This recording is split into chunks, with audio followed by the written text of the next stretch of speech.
اب اس کے بعد آ گئی ہے سورہ احزاب. 8 سورتیں مکی اب ختم ہو گئی. سورۃ الفرقان، سورۃ الشعراء، سورۃ النمل، سورۃ القصص، پھر سورۃ العنکبوت، سورۃ الروم، سورۃ لقمان اور سورۃ السجدہ.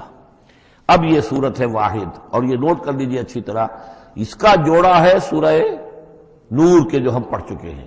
پہلے 14 سورتوں کے بعد ایک سورت آئی مدنی، سورہ نور. اب 8 مکی صورتوں کے بعد ایک صورت آئی ہے، یہ سورہ احزاب. اور اتنی گہری مناسبت ان کے مضامین میں، معاشرتی احکام، زمانہ نزول کے اعتبار سے یہ 1 سال پہلے نازل ہوئی ہے سورہ نور سے. یہ سن 5 زمانہ نزول ہے، وہ سن 6 زمانہ نزول ہے. چنانچہ جو معاشرتی احکام آئے ہیں ان میں بھی آپ کو یہ ترتیب ملے گی کہ پردے کے ابتدائی احکام اس صورت میں آئے ہیں. اور پردے کے ابتدائی احکام سے مراد کیا ہے؟ گھر سے باہر نکلتے ہوئے عورت کو کیا کرنا ہے، مسلمان عورت کو کیا کرنا ہے، گھر سے باہر کا پردہ کیا ہے. لیکن گھر کے اندر جو پردہ ہے، سطر ہے اس کا ذکر جو ہے وہ یہ سورہ نور کے اندر تھا جو ہم پڑھ چکے ہیں. اس کے محرم کون کون ہیں، گھر میں کون آ سکتا ہے، باقی سب جو ہے نامحرم. وہ گھروں میں ہمارا جو نظام بنا تھا کہ بیٹھک باہر ہوتی تھی، جو بھی مہمان آیا ہے، کوئی آیا باہر ٹھہرے گا، اندر نہیں جائے گا. باہر کا ایک مردانہ حصہ ہے مکان کا، پھر وہ ایک ڈیوڑی ہوتی تھی، ڈیوڑی میں سے اندر پھر زنانہ ہے. خواتین آئیں گی تو اندر جائیں گی، باقی مرد جو ہے وہ باہر ٹھہریں گے، اندر نہیں جائیں گے. ہمارے ہاں کی وہ مکس جو ہے وہ معاشرت نہیں تھی، مخلوط معاشرت نہیں تھی. تو اس میں یہ ہے کہ جو نامحرم ہے وہ وہاں رہیں گے، باہر بیٹھک میں بیٹھیں گے، اور جو محرم ہے وہ اندر جا سکتا ہے. اس جو گھر کی خاتون ہے، خاتون خانہ ہے، اس کا بھائی ہے، اس کا بھتیجا ہے، اس کا بھانجا ہے، اس کے والد ہیں، اس کا چچا ہے، وہ ہے، ٹھیک ہے، وہ محرم ہے، وہ گھر کے اندر جا سکتے. یہ سارے احکام اس میں دیے گئے. سورہ نور کا اور سورہ احزاب کا ایک فرق یہ ہے کہ سورہ احزاب میں اگرچہ جنگ کے معاملے میں کچھ تذکرہ تو ہے، لیکن کسی جنگ کا وہاں پر ذکر موجود نہیں ہے. خلافت قائم کرنے کا معاملہ ہے، وہ آیا ہے کہ خلافت اب قائم ہوگی، لیکن خلافت کے قیام کے لیے جو اصل ٹرننگ پوائنٹ تھا وہ جنگ احزاب تھی، غزوہ احزاب. اس کا ذکر جو ہے وہ سورہ احزاب میں ہے. تو اس طریقے سے یہ دونوں صورتیں باہم بہت ہی ایک دوسرے سے مشابہ ہیں. اور جیسا کہ میں نے عرض کیا تھا، آیت نمبر 35 وہاں کی عظیم ترین آیت ہے. اللہ نور السماوات والارض مثل نورہ کمشکاۃ فیہا مصباح المصباح فی زجاجہ. یہ جو آیت ہے پوری، وہ عظیم ترین آیت ہے ایمان کی حقیقت پر. اور ٹھیک 35ویں آیت اس صورت کے اندر ہے کہ جب وہ ایمان حقیقی دل میں پیدا ہو جاتا ہے تو انسان کی شخصیت میں کیا اوصاف پیدا ہوتے ہیں. وہ 10 اوصاف مردوں اور عورتوں کے ذمن میں دوہرا کر آئے ہیں، وہ اس سورہ مبارکہ میں نمبر 35 آیت ہوئی ہے. اس میں ایک خاص بات نوٹ کیجئے کہ اگرچہ اس کے جو 2 رکوع ہیں، دوسرا اور تیسرا، وہ ایک ہے اپنے مضمون میں، اور اس کے اندر غزوہ احزاب کا تذکرہ ہے. پہلا رکوع جو ہے وہ پھر چوتھے کے ساتھ جا کر ملے گا، جیسے کہ ہم نے دیکھا تھا سورہ توبہ کے اندر بھی کہ پہلا رکوع پھر چوتھے کے ساتھ جا کر ملتا تھا. اس کے مضامین جو ہے اس کے ساتھ ملتے تھے. درمیان میں جو ہے 2 رکوع آ گئے تھے کہ جو 1 سال پہلے نازل ہوئے، جو کہ یعنی فتح مکہ سے پہلے نازل ہوئے. لیکن اس کے بعد وہ جو نازل ہوئے ہیں سن 9 کے اندر، اس کے اندر جو ہے وہ پہلا رکوع کی 6 آیات اور اس کے بعد پھر چوتھا اور 5واں رکوع ہے. بالکل وہی آپ کو ترتیب یہاں ملے گی. اس لیے کہ قرآن کا اسلوب یہ ہے کہ خاص جو موضوع ہوتا ہے کسی صورت کا، اس سے متعلق آیات کو پہلے نکال کر رکھ دیتے ہیں. جیسے سورہ انفال میں بھی ہم نے دیکھا، یسألونک عن الانفال قل الانفال للہ والرسول، اگرچہ وہاں پھر بات کو چھوڑ دیا گیا، پھر جا کر وہ صورت کے وسط میں مضمون آ رہا ہے. اس میں ایک خاص جو مضمون آیا ہے وہ یہ ہے کہ حضور صلی اللہ علیہ وسلم نے جو شادی کی حضرت زینب سے رضی اللہ تعالی عنہا، حالانکہ حضرت زینب جو ہے اس سے پہلے حضور ہی کی فرمائش پر ان کی شادی کی گئی تھی حضرت زید ابن حارثہ سے. زید ابن حارثہ رضی اللہ تعالی عنہ حضور کے غلام تھے، اور حضور نے انہیں آزاد کر کے اپنا بیٹا بنا لیا تھا. تو محبت بہت تھی حضور کو حضرت زید ابن حارثہ سے. لیکن یہ ہے کہ ایک تو منہ بولا بیٹے کی کا قرآن میں نفی آ گئی کہ منہ بولے بیٹے کی کوئی حیثیت نہیں ہے. اسلام میں اس کی کوئی قانونی اور شریعت کے اندر اس کا کوئی مقام نہیں. بیٹا تو وہی ہے کہ جو آپ کے صلب سے ہے. دوسرے یہ کہ اب منہ بولے بیٹے کی بیوی جب حضرت زید نے طلاق دی تو آیا منہ بولے بیٹے کی بیوی سے کوئی شخص جو ہے وہ نکاح کر سکتا ہے؟ کیا وہ محرمات ابدیہ میں سے ہے؟ تو عرب میں رواج یہ تھا کہ چونکہ وہ منہ بولے بیٹے کو بھی سمجھتے تھے کہ جیسے اصلی بیٹا ہے، تو جیسے یہ کہ جو سلبی بیٹا ہے اس کی بیوی سے اگر اس نے طلاق دے دی ہو یا فرض کیجئے بیٹا فوت ہو گیا ہو، تب بھی یہ ہے کہ اس کی جو بیوی ہے، بیوہ ہے یا مطلقہ ہے، اس سے وہ شخص شادی نہیں کر سکتا شوہر جو فوت ہو گیا ہے یا جس نے طلاق دی اس کا باپ. تو یہاں پر اس پہ بڑا طوفان اٹھا، بلکہ یہ کہ حضور کو خود اندیشہ تھا. حضور نے ایک طرح سے کہہ کے بہت کہہ سن کر حضرت زینب کو آمادہ کیا تھا کہ وہ شادی کر لیں۔ زینب جو ہے رضی اللہ تعالیٰ عنہ اونچے گھرانے کی، بنو ہاشم کی خاندان سے تعلق رکھنے والی، اور حضرت جو زید ابن حارثہ تھے ان پر غلامی کا داغ لگ چکا تھا، تو عرب کی ایک خاص جو ہے ان کے ہاں ایک سوچ تھی، ان کا ایک مزاج تھا، ان کی روایات تھیں، لیکن بہرحال حضرت زینب نے حضور کی فرمائش پر وہ نکاح کر لیا، لیکن یہ کہ ان میں نباہ نہیں ہو سکا۔ حضرت زینب انہیں ذہناً قبول نہیں کر سکی کہ یہ میرے برابر کا ہے یا میری اس کی حیثیت جو ہے وہ واقعی ایسی ہے، یعنی شوہر کو جس طرح آنکھوں پر بٹھانا چاہیے، شوہر سے جس طریقے سے اس کا ادب ہونا چاہیے وہ نہیں کر سکی حضرت زینب۔ لہذا حضرت زید بن حارثہ جو ہے متواتر کہتے رہتے تھے کہ حضور ہمارا معاملہ ٹھیک نہیں چل رہا ہے، مجھے اجازت دیجیے کہ میں ان کو طلاق دے دوں۔ حضور روکتے تھے کہ ایک تو میں نے اس کو کہہ سن کر شادی کروائی، وہ تو اس کے لیے آمادہ بھی نہیں تھی، نہ گھر والے آمادہ تھے، لیکن میرے کہنے سے شادی کر لی انہوں نے، اب یہ طلاق دیں گے تو طلاق کا داغ لگے گا ان کے اوپر اور صدمہ ہوگا، تو حضور روکتے رہے۔ لیکن شاید یہ بھی دل میں آپ کے خیال تھا کہ اگر خدا نہ خواستہ زید نے طلاق دے ہی دی تو پھر زینب کی دل جوئی اس کے بغیر ممکن نہیں ہوگی کہ میں خود پھر ان سے شادی کروں، لیکن میں کیسے شادی کروں گا جبکہ میں نے تو زید کو اپنا منہ بولا بیٹا بھی کہا تھا، تو اس حوالے سے تو اسکینڈل بن جائے گا، اور پورے لوگ جو ہیں دشمن تو موجود ہیں، مارے آستین منافقین بھی موجود تھے، وہ اس کو ایک ایشو بنا لیں گے میرے خلاف۔ یہ ہے پس منظر جو پہلے رکوع میں آ رہا ہے۔ یا ایھا النبی اتق اللہ، اے نبی اللہ کا تقوی اختیار کیجئے، ولا تطع الکافرین والمنافقین، اور کافروں اور منافقوں کی باتیں نہ مانیے۔ میں آپ کو اطاعت امر صرف حکم دینے کو نہیں کہتے بلکہ مشورے کو بھی کہتے ہیں، اور اطاعت صرف کسی کا حکم ماننے کو نہیں کہتے، کسی کی بات کو وزن دینا، توجہ سے سننا، یہ بھی اس میں شامل ہے۔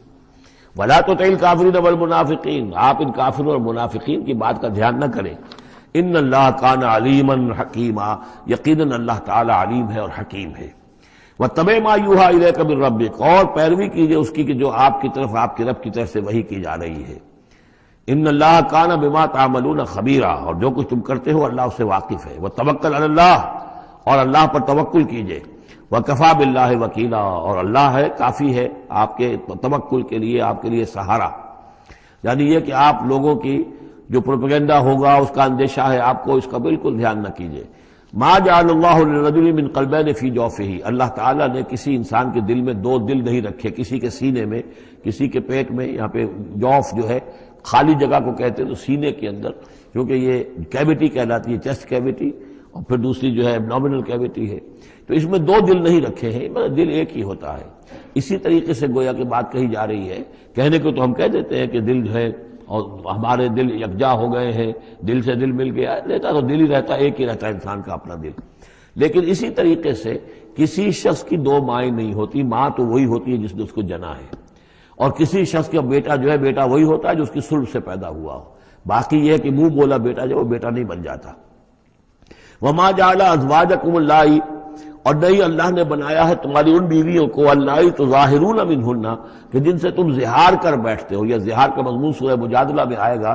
عربوں میں روایت یہ تھا کہ بہت ناراض ہو گئے، بیوی سے کہہ دیا تم تو میری ماں کی طرح ہو، گویا کہ اب یہ ہمیشہ کے لیے حرام ہو گئے۔ طلاق مغلظ کا بھی مغلظ در مغلظ طلاق ہو گئی، اب وہ کسی طرح بھی اس کے لیے اس سے کوئی تعلق رکھنا جائز نہیں ہے۔ تو یہ زہار جو ہے ماں بنا دیا، کہہ دیا کہ ماں بن گئی تو گویا کہ ماں بن گئی، لیکن اللہ تعالیٰ کے ہاں وہ ماں نہیں بنتی، ماں تو وہی ہے، جیسے کہ فرمایا وما جعل ازواجکم اللہ تظاہرون منہ امہاتہم، جن سے تم زہار کر بیٹھتے ہو، جنہیں تم یہ کہتے ہو کہ تم میری ماں کے مانند یا ماں کی پیٹھ کے مانند ہو میرے لیے، تو وہ اللہ تمہاری ماں نہیں بن جاتی۔ وما جعل ادعیاکم ابناءکم، نہ تمہارے منہ بولو بیٹوں کو اللہ تعالیٰ نے بیٹا بنایا ہے۔ ذالکم قولکم بافواہکم، یہ تو تمہاری منہ کی باتیں ہیں، منہ سے تم نے وہ جملہ کہہ دیا، تم تو میری ماں کی مانند ہو یا ماں کی پیٹھ کے مانند ہو، اور اسی طریقے سے کہہ دیا تم میرے بیٹے ہو، بیٹا تو وہی ہوگا۔ واللہ یقول الحق، اللہ تعالیٰ حق فرما رہا ہے، وہو یہدی السبیل، اور وہی سیدھے راستے کی طرف ہدایت دینے والا ہے۔ ادعوہم لآبائہم، لوگوں کو پکارا کرو ان کے باپوں کے ساتھ، باپوں کے نام کے ساتھ، چنانچہ یہ حکم ہے۔ اگر آپ نے کسی کو لے لیا ہے، کوئی اپنے بھتیجے کو بھانجے کو، آپ کے ہاں اولاد نہیں ہے، تو بہت سے مسائل آ جاتے ہیں، لوگ کہتے ہیں کہ میں اپنا نام لکھوا دوں اس کے باپ کی جگہ تاکہ اس کو پتہ نہ چلے، چھوٹے سے بچے کو لے آئے تو اب وہ کیا کہے گا کہ یہ میرے اصل والدین نہیں ہیں، میرے والدین تو وہ تھے، بڑا ہو کر معلوم ہوگا۔ تو ایک یعنی سمجھیے کہ سائیکولوجیکل شوق جو پہنچتا ہے اس سے بچانے کے لیے بعض لوگ سوچتے ہیں کہ ہم اپنا ہی نام درج کروا دیں وہاں پر اور اس کا نام ولدیت اسی کی، لیکن نہیں، یہ حرام مطلق ہے۔ قرآن مجید کا یہ صاف حکم ہے، قول یہ ادعوہم لآبائہم، ان کو پکارو ان کے نام، ان کے باپوں کے نام کے حوالے سے۔ اسی لیے پہلے حضرت زید کو لوگ کہتے تھے زید ابن محمد، اس لیے کہ حضور نے انہیں اپنا بنایا ہوا تھا متبنہ، اور وہ بولا بیٹا۔ یہ آیتیں جب نازل ہوئی تو پھر اب وہ رہ گئے زید ابن حارثہ، دوبارہ وہ زید ابن محمد اب نہیں رہے۔ ادعوہم لآبائہم هو اقسط عند اللہ، یہی زیادہ مبنی بر انصاف ہے اللہ کے نزدیک۔ فإن لم تعلموا آباءهم فإخوانكم في الدين، اور اگر تم جانتے نہیں ان کے باپ کو، کہیں کوئی بچہ جو ہے چھوٹا سا بچہ کہیں مل گیا ہے، معلوم نہیں، نہ اس کو ہوش تھا، ایسا ہوا ہے پارٹیشن کے وقت بہت ہوا ہے، پوری گاڑی جو ہے آ رہی تھی، سب کے سب جو ہے وہ قتل کر دیے گئے، کوئی بچہ کہیں پر زندہ مل گیا ہے، اور ایسے لوگ ان سے ملاقات بھی ہوئی ہے ایک صاحب سے لاہور میں، اب ان کو کسی نے لے کر پال لیا ہے، ٹھیک ہے، لیکن یہ کہ اگر اب معلوم نہیں کہ ان کے باپ کا نام کیا ہے، کوئی نہیں جانتا، نہیں ہے اگر تم اس کے باپ کا نام نہیں جانتے، فَإِن لَمْ تَعْلَمُوا آبَاءَهُمْ فَإِخْوَانُكُمْ فِي الدِّينِ وَمَوَالِيكُمْ، وہ تمہارے دینی بھائی شمار ہوں گے اور وہ تمہارے رفیق ہیں، تمہارے موالی ہیں۔ وَلَيْسَ عَلَيْكُمْ جُنَاحٌ فِيمَا أَخْطَأْتُمْ بِهِ، لیکن جو کوئی تم سے اب تک کوئی غلطی ہو گئی ہے یا غلطی ہو جائے تو اللہ تعالیٰ تمہیں پکڑے گا نہیں۔ وَلَكِن مَا تَعَمَّدَتْ قُلُوبُكُمْ، لیکن جو بھی کچھ تم اپنے دلوں سے پورے ارادے کے ساتھ کرو گے تو اس پر یقیناً اللہ تعالیٰ جو ہے حساب لے گا۔ وَكَانَ اللَّهُ غَفُورًا رَحِيمًا، اور یقیناً اللہ غفور الرحیم ہے، بخشنے والا اور مہربان۔ النبی اولیٰ بالمؤمنین من انفسہم، یقیناً نبی جو ہے اہل ایمان کے لیے ان کی اپنی جانوں سے زیادہ محبوب ہونا چاہیے، زیادہ جو ہے حقدار ہے کہ وہ اپنی جانوں سے زیادہ حضور کی جان کی فکر کریں، حضور کی جان سے محبت رکھیں۔ وَأَزْوَاجُهُ أُمَّهَاتُهُمْ، اس میں یہ ہے کہ یہاں پر یوں سمجھیے کہ گویا کہ محذوف یہ ہے کہ وَهُوَ أَبٌ لَهُمْ، یعنی حضور جو ہے رسول جو ہے وہ ان کے لیے بمنزلہ باپ ہے۔ اس کے لیے ایک حدیث بھی موجود ہے کہ میرا مقام تم سب کے والد کی حیثیت سے، جیسے کہ فرمایا گیا ازواجہ امہاتہم، ابھی آ رہا ہے کہ اس کی جو بیویاں ہیں نبی کی وہ تمام مسلمانوں کی مائیں ہیں، اسی لیے ہم ام المومنین حضرت عائشہ، ام المومنین حضرت خدیجہ الکبریٰ، ام المومنین حضرت صفیہ، تو یہ تمام جو ہے صفیہ ہیں، تو یہ سب کی سب جو ہے ام المومنین ہیں۔ تو النبی اولیٰ بالمؤمنین من انفسہم وہو اب لہم، ان کے لیے باپ کے درجے میں ہے، بلکہ یہ کہ یہ بعض جو ابتدائی قاری تھے وہ تو اس کے ساتھ پڑھتے بھی تھے اس کو۔ وازواجہ امہاتہم، اور اس کی بیویاں جو ہے وہ ان کی ماؤں کا درجہ رکھتی ہیں۔ واولی الارحام بعضهم اولیٰ ببعض فی کتاب اللہ، باقی یہ ہے کہ جو رحمی رشتے ہیں، جو سگے بہن بھائی ہیں، رحمی جن کے رشتے ہیں، وہ اللہ کی کتاب میں، شریعت میں وہ ایک دوسرے سے قریب تر ہیں۔ یہ الفاظ آ چکے ہیں سورہ انفال کی بھی آخری آیت کہ یہ اپنے بھائیوں کے ساتھ جو بھی بھلا سلوک کرو، انصاری اور مہاجر بھائی بن گئے تھے، انہوں نے اپنی زندگی میں اپنے گھر تقسیم کر دیے یا اپنی دکانیں تقسیم کر دی، وہ ٹھیک ہے، زندگی میں جو بھی تم چاہو، الا ان تفعلوا الی اولیاءکم، تم اپنے بندوں کے ساتھ جو خیر بھی کرنا چاہو اپنے بھائیوں اور دوستوں کے ساتھ کرو، لیکن وراثت میں ظاہر بات ہے منہ بولے بھائی کا کوئی حصہ نہیں، منہ بولا بیٹے کا کوئی حصہ نہیں، اور وہ جو بنا دیے گئے تھے انصاری اور مہاجر آپس میں بھائی وہ بھائی چارہ جو ہے وہ بھی وراثت کے اندر نہیں چلے گا، وراثت جو ہے وہ تو جو اصل رحمی رشتے ہیں انہی میں ہے۔ وَأُولُو الْأَرْحَامِ بَعْضُهُمْ أَوْلَىٰ بِبَعْضٍ فِي كِتَابِ اللَّهِ مِنَ الْمُؤْمِنِينَ وَالْمُهَاجِرِينَ، اہل ایمان اور مہاجرین ان سب کا معاملہ یہی ہے۔ إِلَّا أَن تَفْعَلُوا إِلَىٰ أَوْلِيَائِكُمْ مَعْرُوفًا، ہاں تم اپنے دوستوں کے ساتھ کوئی نیک سلوک کرو، بھلائی کرو، ان کو کچھ اپنے زندگی کے اندر تم اگر کچھ ہبہ کرنا چاہتے ہو ہبہ کر سکتے ہو، یہ سارے کام ہو سکتے ہیں، لیکن قانون اور شریعت اور وراثت اس میں ان کا کوئی حصہ نہیں۔ کان ذالک فی الکتاب مستورا، یہ تمام چیزیں جو ہے کتاب میں پہلے سے لکھی ہوئی ہیں، اس لیے بھی کہ یہ چیزیں جو آ چکی ہیں وہ تو یہ کہ تورات میں بھی ہوں گی، لیکن سورہ نساء میں بھی یہ باتیں آ چکی ہیں، اسی طریقے سے سورہ انفال میں بھی آ چکی ہیں۔ وَإِذْ أَخَذْنَا مِنَ النَّبِيِّينَ مِيثَاقَهُمْ، اور ذرا یاد کرو جب کہ ہم نے لیا تھا انبیاء سے ایک میثاق، یہ آل عمران میں ہم پڑھ چکے ہیں، 81 اور 82 نمبر 81 82 آیات ہیں یہ، اس میں ہم نے میثاق لیا تھا، میثاق النبیین، وَمِنْکَ وَمِن نُوحٍ، آپ سے بھی لیا تھا اور نوح سے بھی لیا تھا، وَإِبْرَاهِيمَ وَمُوسَىٰ وَعِیسَىٰ ابْنَ مریم، اور ابراہیم سے اور موسیٰ سے اور عیسیٰ ابن مریم سے، وَأَخَذْنَا مِنْهُمْ مِيثَاقًا غَلِيظًا، اور ان سب سے ہم نے بڑا گہرا قول و قرار لیا تھا، میثاق لیا تھا۔ یہ ذکر ہو چکا ہے سورہ آل عمران میں۔ اور یہاں بھی نوٹ کیجئے اگر ہم یہ نہ مانیں کہ یہ ارواح کا معاملہ ایک علیحدہ وجود ہے اور یہ پہلے پیدا کر دیے گئے تھے، تو میثاق کب لیا گیا؟ ان سب کو کیسے جمع کیا گیا؟ وہ تو ایک میثاق الست جو ہے تمام ارواح سے لیا گیا، الست بربکم۔ پھر ان میں سے جو وہ تھے جنہیں نبوت ملنے والی تھی، روح محمدی بھی موجود تھی اور روح ابراہیم بھی تھی، روح عیسیٰ بھی تھی، یہ ساری ارواح تھی، ان سے پھر ایک ایڈیشنل جو میثاق لیا گیا۔ وہ ظاہر بات ہے کہ جب تک کہ آپ روحانی وجود کا علیحدہ سے ہونا اس کو تسلیم نہیں کرتے تو قرآن مجید کے یہ سارے مضامین جو ہیں پھر کہیں گے استعارہ ہے، تو استعارہ رہ جائے گا، پھر کوئی حقیقت ثابت نہیں رہے گی۔ لِيَسْأَلَ الصَّادِقِينَ عَنْ صِدْقِهِمْ، تاکہ اللہ تعالیٰ پوچھ لے سچوں سے ان کے سچ کے بارے میں، اور گویا کہ آگے محذوف ہے وَالْكَاذِبِينَ مِنْ كِذْبِهِمْ، اور جو جھوٹے ہیں ان سے ان کے جھوٹ کے بارے میں سوال کر لے، تاکہ اللہ تعالیٰ پوری طرح پوچھ گچھ کر لے سچوں سے ان کے سچ کے بارے میں۔ وَعَدَّ لِلْكَافِرِينَ عَذَابًا أَلِيمًا، اور یقیناً اس نے کافروں کے لیے ایک بہت دردناک عذاب تیار کیا ہوا ہے۔ یہ پہلا رکوع یہاں پر ختم ہو گیا، یہ 8 آیات کا ہے۔ اس کے بعد اب یہ مضمون چلے گا 2 رکوعوں کے بعد چل کر، دوسرے تیسرے کے بعد چوتھے رکوع کے ساتھ۔ ابھی یہ صرف اس کی تمہید ہے کہ اے نبی آپ ان کافروں کا اور منافقین کا کوئی اسکینڈل بن جائے گا، کوئی یہ ہو جائے گا، کوئی وہ ہو جائے گا، اس کو اپنے ذہن سے بالکل نکال دیجئے۔ جو اللہ کا حکم ہے اس کے اوپر عمل کیجئے۔ آپ کے لیے وہ نکاح کرنے میں قطعاً کوئی قباحت نہیں ہے، اور اللہ تعالیٰ نے تو گویا کہ آپ کو حکم دے دیا، اس لیے کہ وہ آ جائے گا کہ ہم نے تو وہ شادی آپ کی کر دی ہے، ہمارے حکم سے یہ حضرت زینب کے ساتھ آپ کا نکاح جو ہے طے پا چکا ہے۔ اس کے بعد 2 رکوع جو ہے ان میں ذکر ہو رہا ہے غزوہ احزاب کا۔ ہمارے پاس چند منٹ ہیں تو غزوہ احزاب کا جو تاریخی پس منظر ہے وہ میں بیان کر دیتا ہوں، باقی اس سے آگے ہم پڑھیں گے انشاءاللہ تعالی کل۔ یہ غزوہ ہوا ہے سن 5 میں، اور اس کے لیے جو ہے بڑا اہتمام ہوا ہے۔ سب سے پہلے تو یہ کہ بنو نذیر جو نکال دیے گئے تھے مدینے سے، اور وہ پھر جا کر خیبر وغیرہ میں آباد ہو گئے تھے، اب انہیں مدینے کی یاد آتی تھی، انہیں ستاتی تھی یاد مدینے کی، وہ واپس آنا چاہتے تھے، وہ چاہتے تھے کہ مسلمانوں سے انتقام لے۔ تو انہوں نے پھر یہ ہے، اور اس میں خاص طور پر وہ ابو عامر راہب جس کا تذکرہ ہم پڑھ چکے ہیں سورہ توبہ کے اندر، انہوں نے جو ہے بڑی محنت کر کے ایک طرف قریش کو آمادہ کیا کہ وہ حملہ کریں، دوسری طرف یہ ہے کہ جو نجد کے قبائل تھے غطفان وغیرہ ان کو آمادہ کیا۔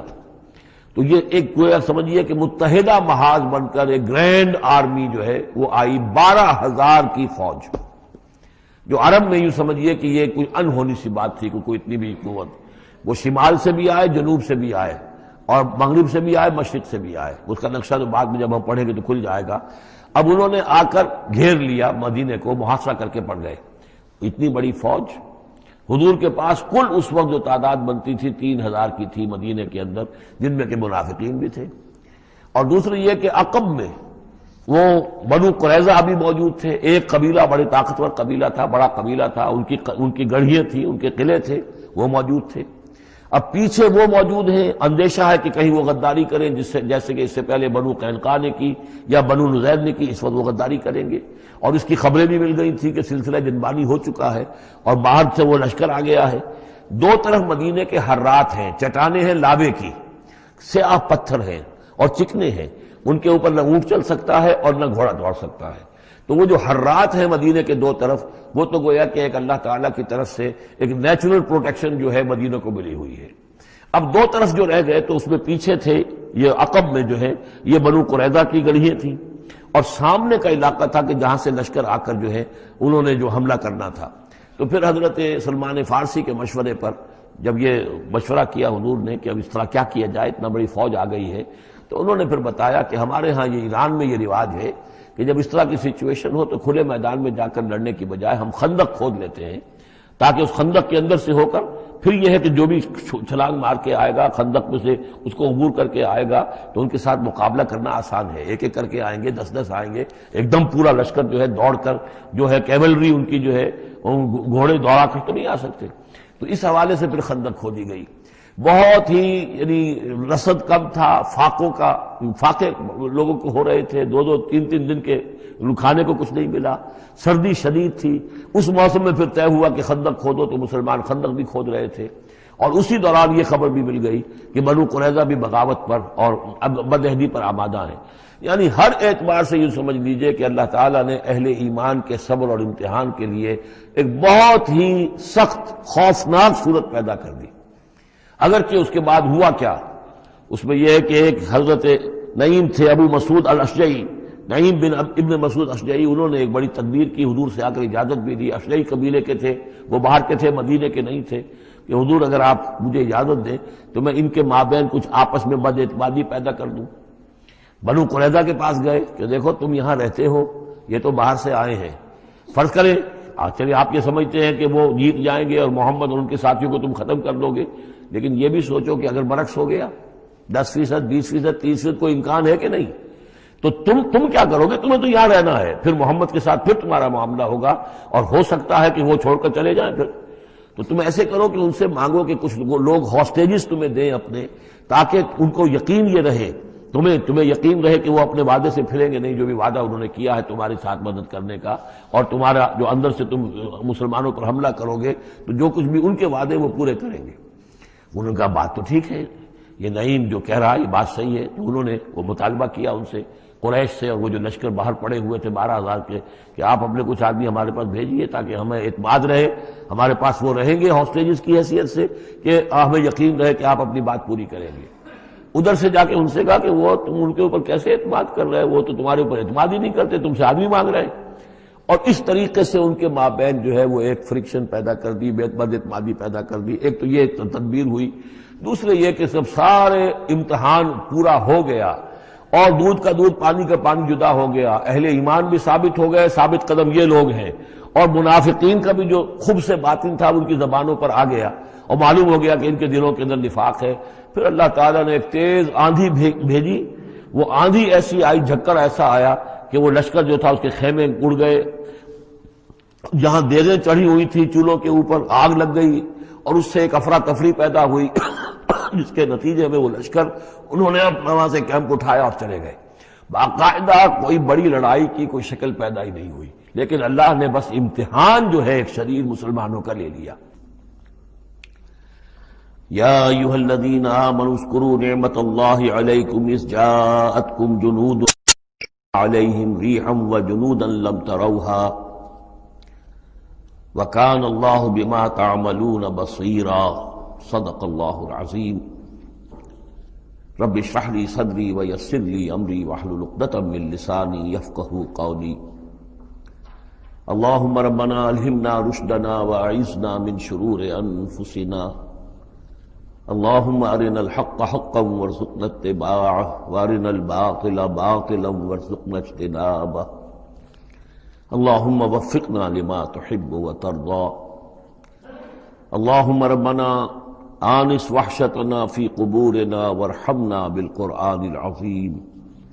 اللہم اجعلہ لنا اماما ونورا وہدا ورحمہ۔ اللہم ذکرنا منہ ما نسینا وعلمنا منہ ما جہلنا وارزقنا تلاوتہ آناء اللیل واطراف النہار واجعلہ لنا حجتا یا رب العالمین، آمین۔ سورہ احزاب کے پہلے رکوع کا ہم ترجمہ کر چکے ہیں، اور میں بتا چکا ہوں آپ کو کہ اس کا جو مضامین کا سلسلہ ہے وہ اب چوتھے رکوع کے ساتھ جڑے گا۔ درمیان میں جو 2 رکوع آئے ہیں، دوسرا اور تیسرا، یہ دونوں غزوہ احزاب کے ضمن میں ہیں۔ غزوہ احزاب کا بھی جو کچھ مختصر سا تاریخی پس منظر اور اس کے حالات میں آپ کو بتا چکا ہوں کہ اللہ تعالیٰ نے ایسی سچویشن پیدا فرما دی کہ جس میں مسلمانوں کے لیے شدید ترین اور سخت ترین امتحان ہو گیا۔ جو میرا اپنا اندازہ ہے واللہ عالم، ذاتی اعتبار سے جس قدر شدید معاملہ حضور کے ساتھ ہوا ہے طائف میں، ذاتی اعتبار سے ظاہر بات ہے کہ وہاں شخصاً آپ پر ہوئی زیادتی جو ہوئی ہے، اور ایک بہت بڑا امتحان اجتماعی سطح پر مسلمانوں کے لیے اسی شدت کا امتحان اور اسی درجے کی آزمائش جو ہے وہ غزوہ احزاب کے موقع پر آئی ہے۔ 12,000 کا لشکر آ کر مدینے کو گھیر کر پڑ گیا ہے، اور یہ کہ مدینے میں نہ صرف یہ کہ کل نفری 3,000 کی ہے جس میں منافقین بھی ہیں، پھر یہ کہ ان کی پشت پر وہ ایک قبیلہ جو ہے یہود کا بنو قریظہ، ابھی تک اس نے بدعہدی نہیں کی تھی لیکن اب پورا اندیشہ تھا کہ بدعہدی کرے گا، اور وہ چنانچہ اسی محاصرے کے دوران میں اس نے بدعہدی کی بھی، اور ان کی سلسلہ جنبانی ہو بھی گئی تھی، باہر سے آنے والے جو حملہ آور تھے ان کے ساتھ۔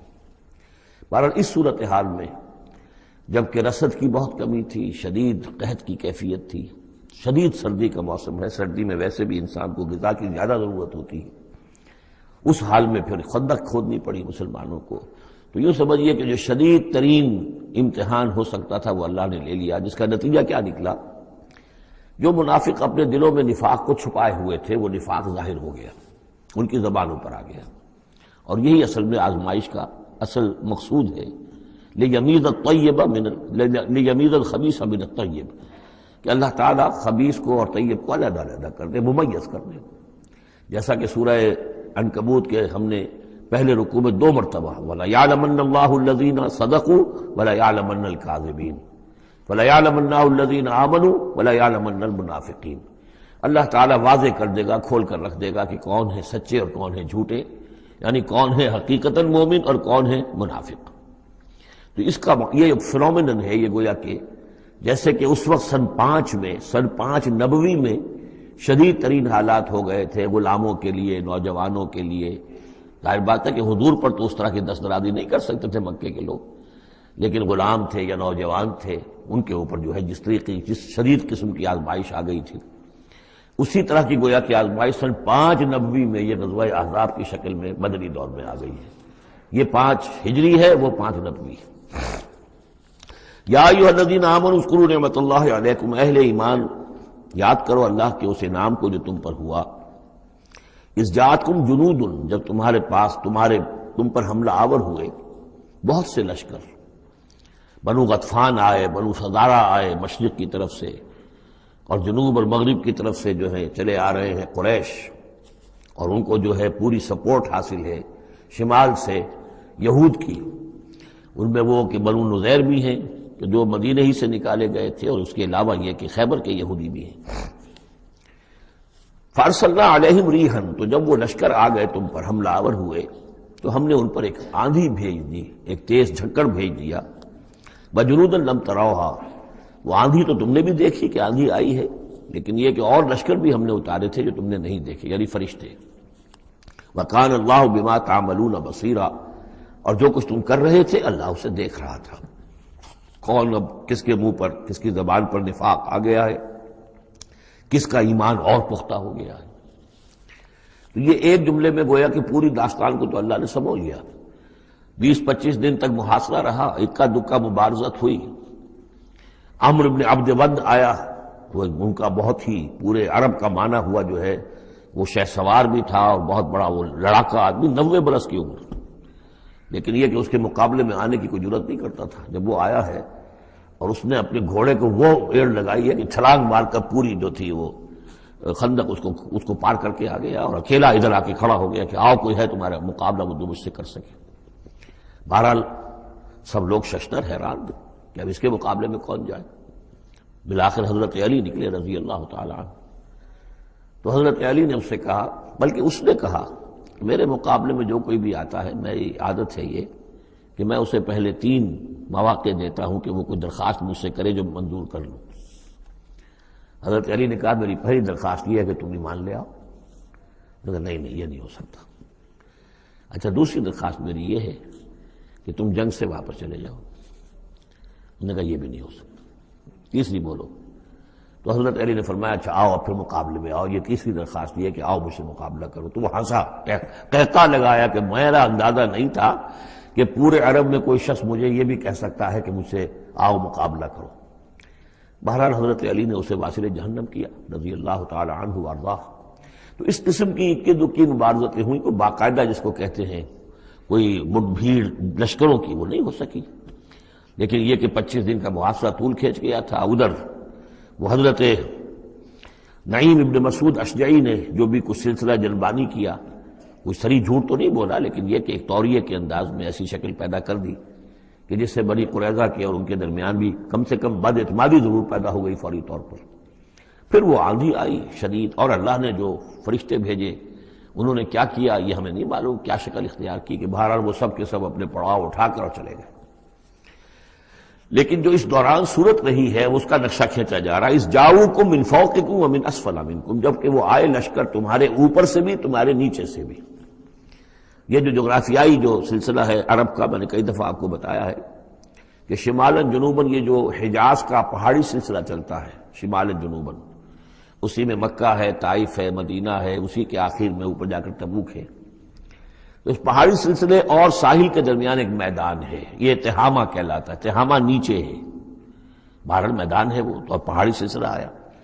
پھر یہ کہیں 30 میل، کہیں 40، کہیں 50 میل چوڑا جو یہ پہاڑی سلسلہ، اس کے بعد جو آتا ہے وہ سطح مرتفع ہے، وہ اونچی سطح ہے، لیکن مرتفع، اس میں پہاڑی سلسلہ نہیں ہے، سطح ہے. تو اس جاؤکم من فوقکم، تو گویا کہ جو ادھر سے آئے ہیں وہ اوپر سے آئے ہیں، جو مشرق سے آئے، بنو غطفان وغیرہ کے جو قبائل آئے، اور من اسفل منکم، نیچے سے جو تہامہ کی طرف سے ہو کر آئے ہیں وہ قریش کا لشکر جو ہے کہ جو مکے سے ہو کر آیا ہے. وَإِذْ زَاغَتِ الْأَبْصَارُ، اور جب کہ نگاہیں کج ہو گئی تھیں، جسے ہم کہتے ہیں کہ نگاہیں پتھرا گئی خوف کے مارے.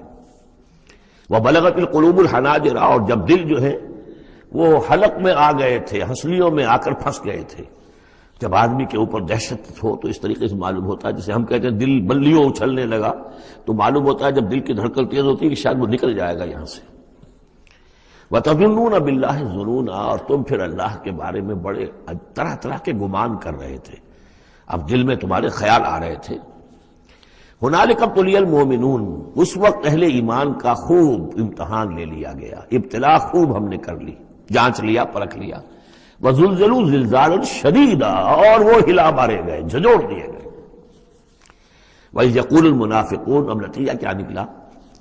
جبکہ کہہ رہے تھے وہ منافق، والذین فی قلوبہم مرض، اور جن کے دلوں میں روگ تھا، ما وعدنا اللہ ورسولہ الا غرورا، ہم سے اللہ اور اس کے رسول نے جو وعدے کیے تھے جھوٹے ثابت ہوئے. ہمیں سبز باغ دکھا کے مروا دیا اللہ نے اور اس کے رسول نے. ہم سے کہا تھا کیسر و کسریٰ کی سلطنتیں تمہارے قلبوں میں آئیں گی، ہم سے کہا تھا اللہ کی مدد آئے گی، یہ کہاں اللہ کی مدد آئی. بعض منافقین نے کہا ہمارا حال تو یہ کہ ہم قضاء حاجت کے لیے باہر نہیں جا سکتے، ہم مدینے کے اندر محصور ہو گئے ہیں. ظاہر بات ہے کہ سینیٹیشن کا بھی کوئی نظام نہیں تھا، کس قدر وہاں پر اس سے ایک مسئلہ پیدا ہو چکا ہو، باہر نکل نہیں سکتے بالکل. تو قضاء حاجت وغیرہ بھی وہی ہو رہی ہے. یہ ان کے منہ پر جو ہے، ان کی زبانوں پر جو اندر کا خبث تھا، اندر کی گندگی تھی، زبانوں پر آ گئی. ما وعدنا اللہ ورسولہ الا غرورا، نہیں وعدہ کیا تھا ہم سے اللہ اور اس کے رسول نے مگر جھوٹا، دھوکے کا وعدہ. وَإِذْ قَالَتْ طَائِفَةٌ مِّنْهُمْ يَا أَهْلَ يَثْرِبَ، اور جبکہ ان میں سے ایک گروہ یہاں تک کہہ رہا تھا اے یثرب والو، لا مقام لکم فارجعوا، اب تمہارا کوئی ٹھکانہ نہیں ہے، لوٹ جاؤ یہاں سے، کہاں تم مقابلہ کر سکتے ہو، یہ 12,000 کا لشکر آ گیا، کوئی ممکن ہے، کوئی امکان تمہیں نظر آتا ہے تو کسی طریقے سے کہیں سے بھاگنے کے لیے راستہ تلاش کرو. وَيَسْتَأْذِنُ فَرِيقٌ مِّنْهُمْ النَّبِيَّ، اور ان میں سے ایک گروہ جو ہے آ کر نبی سے اجازت طلب کر رہا تھا. یقولون ان بیوتنا عورا، اور وہ کہہ رہا تھا کہ ہمارے تو گھر کھلے پڑے ہوئے ہیں، یعنی گھروں کو اندیشہ ہے، گھروں کے اوپر پیچھے سے بنو قریظہ کے لوگ حملہ آور ہو جائیں، ہماری عورتیں وغیرہ جو ہم نے چند حویلیوں کے اندر جن کو جمع کیا ہے. آپ نے یہی کیا تھا حضور نے صلی اللہ علیہ وسلم، خواتین کو، بچوں کو ایک ایسی جگہ پر کہ جہاں وہ وسطی علاقہ تھا مدینے کا، اور وہاں بڑی کوئی حویلی تھی، اس میں جمع کر دیا تھا. تو اب وہ تو ہمیں تو اندیشہ ہے، ہمارے گھر خالی پڑے ہوئے ہیں، اس کے اوپر حملہ ہو سکتا ہے. وما ہی اب عورا، حالانکہ وہ نہیں کھلے پڑے ہوئے تھے، اللہ تعالیٰ نے اور اللہ کے رسول نے پہرے وغیرہ کا بندوبست کیا ہوا تھا. ان یریدون الا فرارا، حقیقت میں وہ فرار چاہتے تھے، بھاگنا چاہتے تھے. یہ تو بہانہ تھا جو بنا رہے تھے، اصل میں جنگ سے پیٹھ دکھا کر بھاگنا مقصود تھا. وَلَوْ دُخِلَتْ عَلَيْهِمْ مِنْ أَقْطَارِهَا، اور اگر کہیں داخلہ ہو ہی گیا ہوتا دشمن کا اس مدینے کے اندر اس کے چاروں طرف سے، ثُمَّ يُسْئِلُ الْفِتْنَةَ، اور پھر ان سے مطالبہ کیا جاتا فتنے کا، یعنی ارتداد کا. اگر یہ مشرکین کی فوجیں جو ہے کہیں خدا نخواستہ مدینے میں داخل ہو جاتی اور اب وہ کہتی کہ یا تو مرتد ہو جاؤ اور یا ہم تمہیں قتل کرتے ہیں، تو وہ ما تلبسوا الا لآتوها، وہ اس فتنے کو قبول کر لیتے، مرتد ہو جاتے. وما تلبسوا بها الا یسیرا، اور تھوڑی سی دیر بھی نہ لگاتے، بہت ہی تھوڑا سا وقفہ. یعنی وہ ایمان ان کے دلوں میں اس کی جڑیں گہری تھی نہیں، تو وہ مرتد ہونے کے لیے تیار تھے. وَلَقَدْ كَانُوا عَاهَدُوا اللَّهِ مِنْ قَبْلُ، حالانکہ چونکہ وہ مسلمان تھے تو انہوں نے عہد کیا تھا اللہ سے اس سے قبل، لا یولون الادبار، کہ وہ کبھی پیٹھ نہیں دکھائیں گے، جب بھی حق و باطل کا مقابلہ ہوگا پیٹھ نہیں دکھائیں گے. وَكَانَ عَهْدُ اللَّهِ مَسْئُولًا، اور یقیناً اللہ کے ساتھ جو عہد کیا گیا اور پھر اس کے بارے میں باز پرس ہوتی ہے کہ وہ عہد پورا کیا گیا یا نہیں کیا گیا۔ قل لن ينفعكم الفرار ان فررتم من الموت، اے نبی ان سے کہہ دیجئے کہ تمہیں یہ بھاگنا اور فرار مفید نہیں ہو سکتا اگر تم موت سے بھاگ رہے ہو، اب القتل یا قتل سے، اس لیے کہ موت تو ہر جگہ آ سکتی ہے۔ وَإِذًا لَا تُمَتَّعُونَ إِلَّا قَلِيلًا، اور آج موت نہ آئی، فرض کیجئے اس موقع پر نہ آئی، تب بھی آخر دنیا میں کوئی سامان رسنے بسنے کا جو ہے رہنے کا وہ آخر لامحدود تو نہیں ہے۔ لا طلب ثم لا تمتعون الا قلیلا، نہیں تمہیں ساز و سامان ملے گا دنیا کی زندگی کا مگر تھوڑا سا، کچھ دن اور جی لو گے۔ قل من ذا الذی یعصمکم من اللہ، ان سے پوچھئے کون ہے وہ جو تمہیں اللہ سے بچا سکے، ان اراد بکم سوءا، اگر اللہ ہی نے فیصلہ کر لیا ہو تمہارے بارے میں کسی بری چیز کا، او اراد بکم رحمہ، اور اگر اللہ نے رحمت کا فیصلہ کیا ہو تو کون ہے جو اس کی رحمت کے آڑے آ سکے۔ ولا یجدون لهم من دون اللہ ولیا ولا نصیرا، اور یہ نہیں پائیں گے اللہ کے مقابلے میں نہ کوئی ولی حمایتی اور نہ مددگار۔ قد یعلم اللہ المعوقین منکم، تم میں سے اے نام نہاد مسلمانوں، اے منافقوں، ہمیں خوب معلوم ہے، اللہ کو خوب معلوم ہے کہ کون ان میں سے روکتے ہیں دوسروں کو کہ مت جاؤ، محاذ پر مت جاؤ۔ جیسا کہ میں بتا چکا ہوں کہ دو طرف تو حرات تھے، ادھر سے حفاظت تھی، پیچھے بنو قریظہ تھے، چونکہ وہ معاہد تھے، ان سے معاہدہ تو موجود تھا، لہذا اس اعتبار سے بظاہر وہ بھی محفوظ تھا، ادھر سے حملہ نہیں ہو سکتا تھا، اگرچہ اندیشہ ہر وقت تھا کہ کبھی وہ بھی دغا دیں تو پھر یہ ہے کہ چکی کے دو پارٹوں کے درمیان مسلمان آ جائیں گے۔ لیکن جو سامنے کا علاقہ تھا وہاں وہ خندق جو ہے کھود دی گئی، اور خندق سے ادھر جو ہے وہ مسلمان مورچہ لگا کے بیٹھے ہوئے، تو اب اس جو بھی وہ محاذ بنتا تھا اس پر کوئی نہیں جاتا تھا، روکتے تھے ادھر مت جاؤ، کہاں جا رہے ہو۔ قد یعلم اللہ المعوقین منکم، تم میں سے جو لوگ روکتے ہیں دوسروں کو، والقائلین لاخوانہم ہلم الینا، اور جو کہتے ہیں اپنے بھائیوں سے آؤ ہماری طرف آؤ، گھروں میں گھس جاؤ، چھپ جاؤ، تمہارا جو ہے کہیں نام و نشان نہ رہے، کہاں جا رہے ہو موت کے منہ میں۔ ولا یاتون الباس الا قلیلا، اور وہ نہیں آتے، حاضر نہیں ہوتے جنگ میں، یعنی میدان جنگ میں جہاں پر کہ فوجوں کا پڑاؤ ہے، آمنے سامنے کا معاملہ، مگر کبھی کسی وقت۔ شاذ اشیحۃ علیکم، اے مسلمانوں یہ تمہارے حق میں بہت بخیل ہے، کوئی خیر نہیں چاہتے تمہارے لیے، یہ خیر خواہ نہیں ہے، تمہارے بدخواہ ہے۔ فاذا جاء الخوف رأیتہم، اور جب خوف اگر چلا جائے، یہ لشکر چلے جائیں، یہ خوف کی کیفیت ختم ہو جائے، رأیتہم ینظرون، اذا جاء الخوف، جب خوف آتا ہے، خوف کی کیفیت پیدا ہو جاتی ہے، خوفناک صورتحال، رأیتہم ینظرون الیک، تو اے نبی آپ ان کو دیکھتے ہیں کہ آپ کی طرف ایسے دیکھ رہے ہوتے ہیں، تدور اعینہم کالذی یغشی علیہ من الموت، کہ ان کی آنکھیں ایسی پھرتی ہیں جیسے کہ اس شخص کی آنکھ پھرا کرتی ہے کہ جس پر موت کی غشی طاری ہو رہی ہو، کیونکہ اب مرحلہ آ گیا خطرے کا، پھر جنگ ہے، پھر جانا پڑے گا، پھر وہی ساری صورتحال، سارے اندیشے، سارے خطرات، تو گویا کہ ان کو موت کی غشی اور نزع کی کیفیت میں جو ہوتی ہے، آنکھیں جس طرح کے پتھرا جاتی ہیں یا پھرتی ہیں، اس طریقے سے تدور اعینہم کالذی یغشی علیہ من الموت۔ فاذا ذهب الخوف، اور جب خوف چلا جائے، ختم ہو جائے، یعنی وہ صورتحال جیسے کہ بعد میں ہو گئی کہ چلے گئے لشکر، جب چلے گئے تو اب ان کا طریقہ کار کیا ہے؟ وَإِذَا ذَهَبَ الْخَوْفُ سَلَقُوكُمْ بِأَلْسِنَةٍ حِدَادٍ، اب وہ تم پر پل پڑتے ہیں اپنی لوہے کی زبانوں کے ساتھ، یعنی زبانیں قینچیوں کی طرح چلنی شروع ہو جاتی ہیں، مسلمانوں پر تنقید بھی ہے، اپنے ایمان کا اظہار بھی ہے، چرب زبانی بھی ہے، تو حداد لوہے کی جیسے ان کی زبانیں لوہے کی ہو، تو ہمارے محاورے میں قینچی کی طرح زبان کا چلنا۔ سلق جو ہے عربی محاورے میں، عربی لغت میں آتا ہے بسطن بقہر اما بالید او باللسان، کسی کے پر حملہ آور ہونا یا ہاتھ سے یا زبان سے۔ تو سلقوکم بألسنۃ حداد اشیحۃ علی الخیر، اور پھر جو بھی کوئی مال غنیمت ہوگا اس کے اوپر یہ ایسے ہوں گے، جھکے پڑیں گے کہ مال سارا ہمیں ہی مل جائے۔ اولئک لم یؤمنوا، یہ وہ لوگ ہیں کہ جو حقیقتاً ایمان نہیں لائے۔ فاحبط اللہ اعمالہم، تو اے نبی انہوں نے اس کیفیت میں جو بھی کوئی نیکیاں کی ہیں، بظاہر نیکیاں، آپ کے امامت میں نمازیں بھی تو پڑھی ہیں نا انہوں نے، آخر مدینہ منورہ میں وہ نمازیں پڑھتے تھے منافق، کس کی امامت میں؟ محمد رسول اللہ کی امامت میں، کس مسجد میں؟ مسجد نبوی میں، لیکن ان کے سارے اعمال حبط ہو گئے۔ فاحبط اللہ اعمالہم، اللہ نے ان کے تمام اعمال اکارت کر دی۔ وکان ذلک علی اللہ یسیرا، اور یہ چیز اللہ پر بہت آسان ہے۔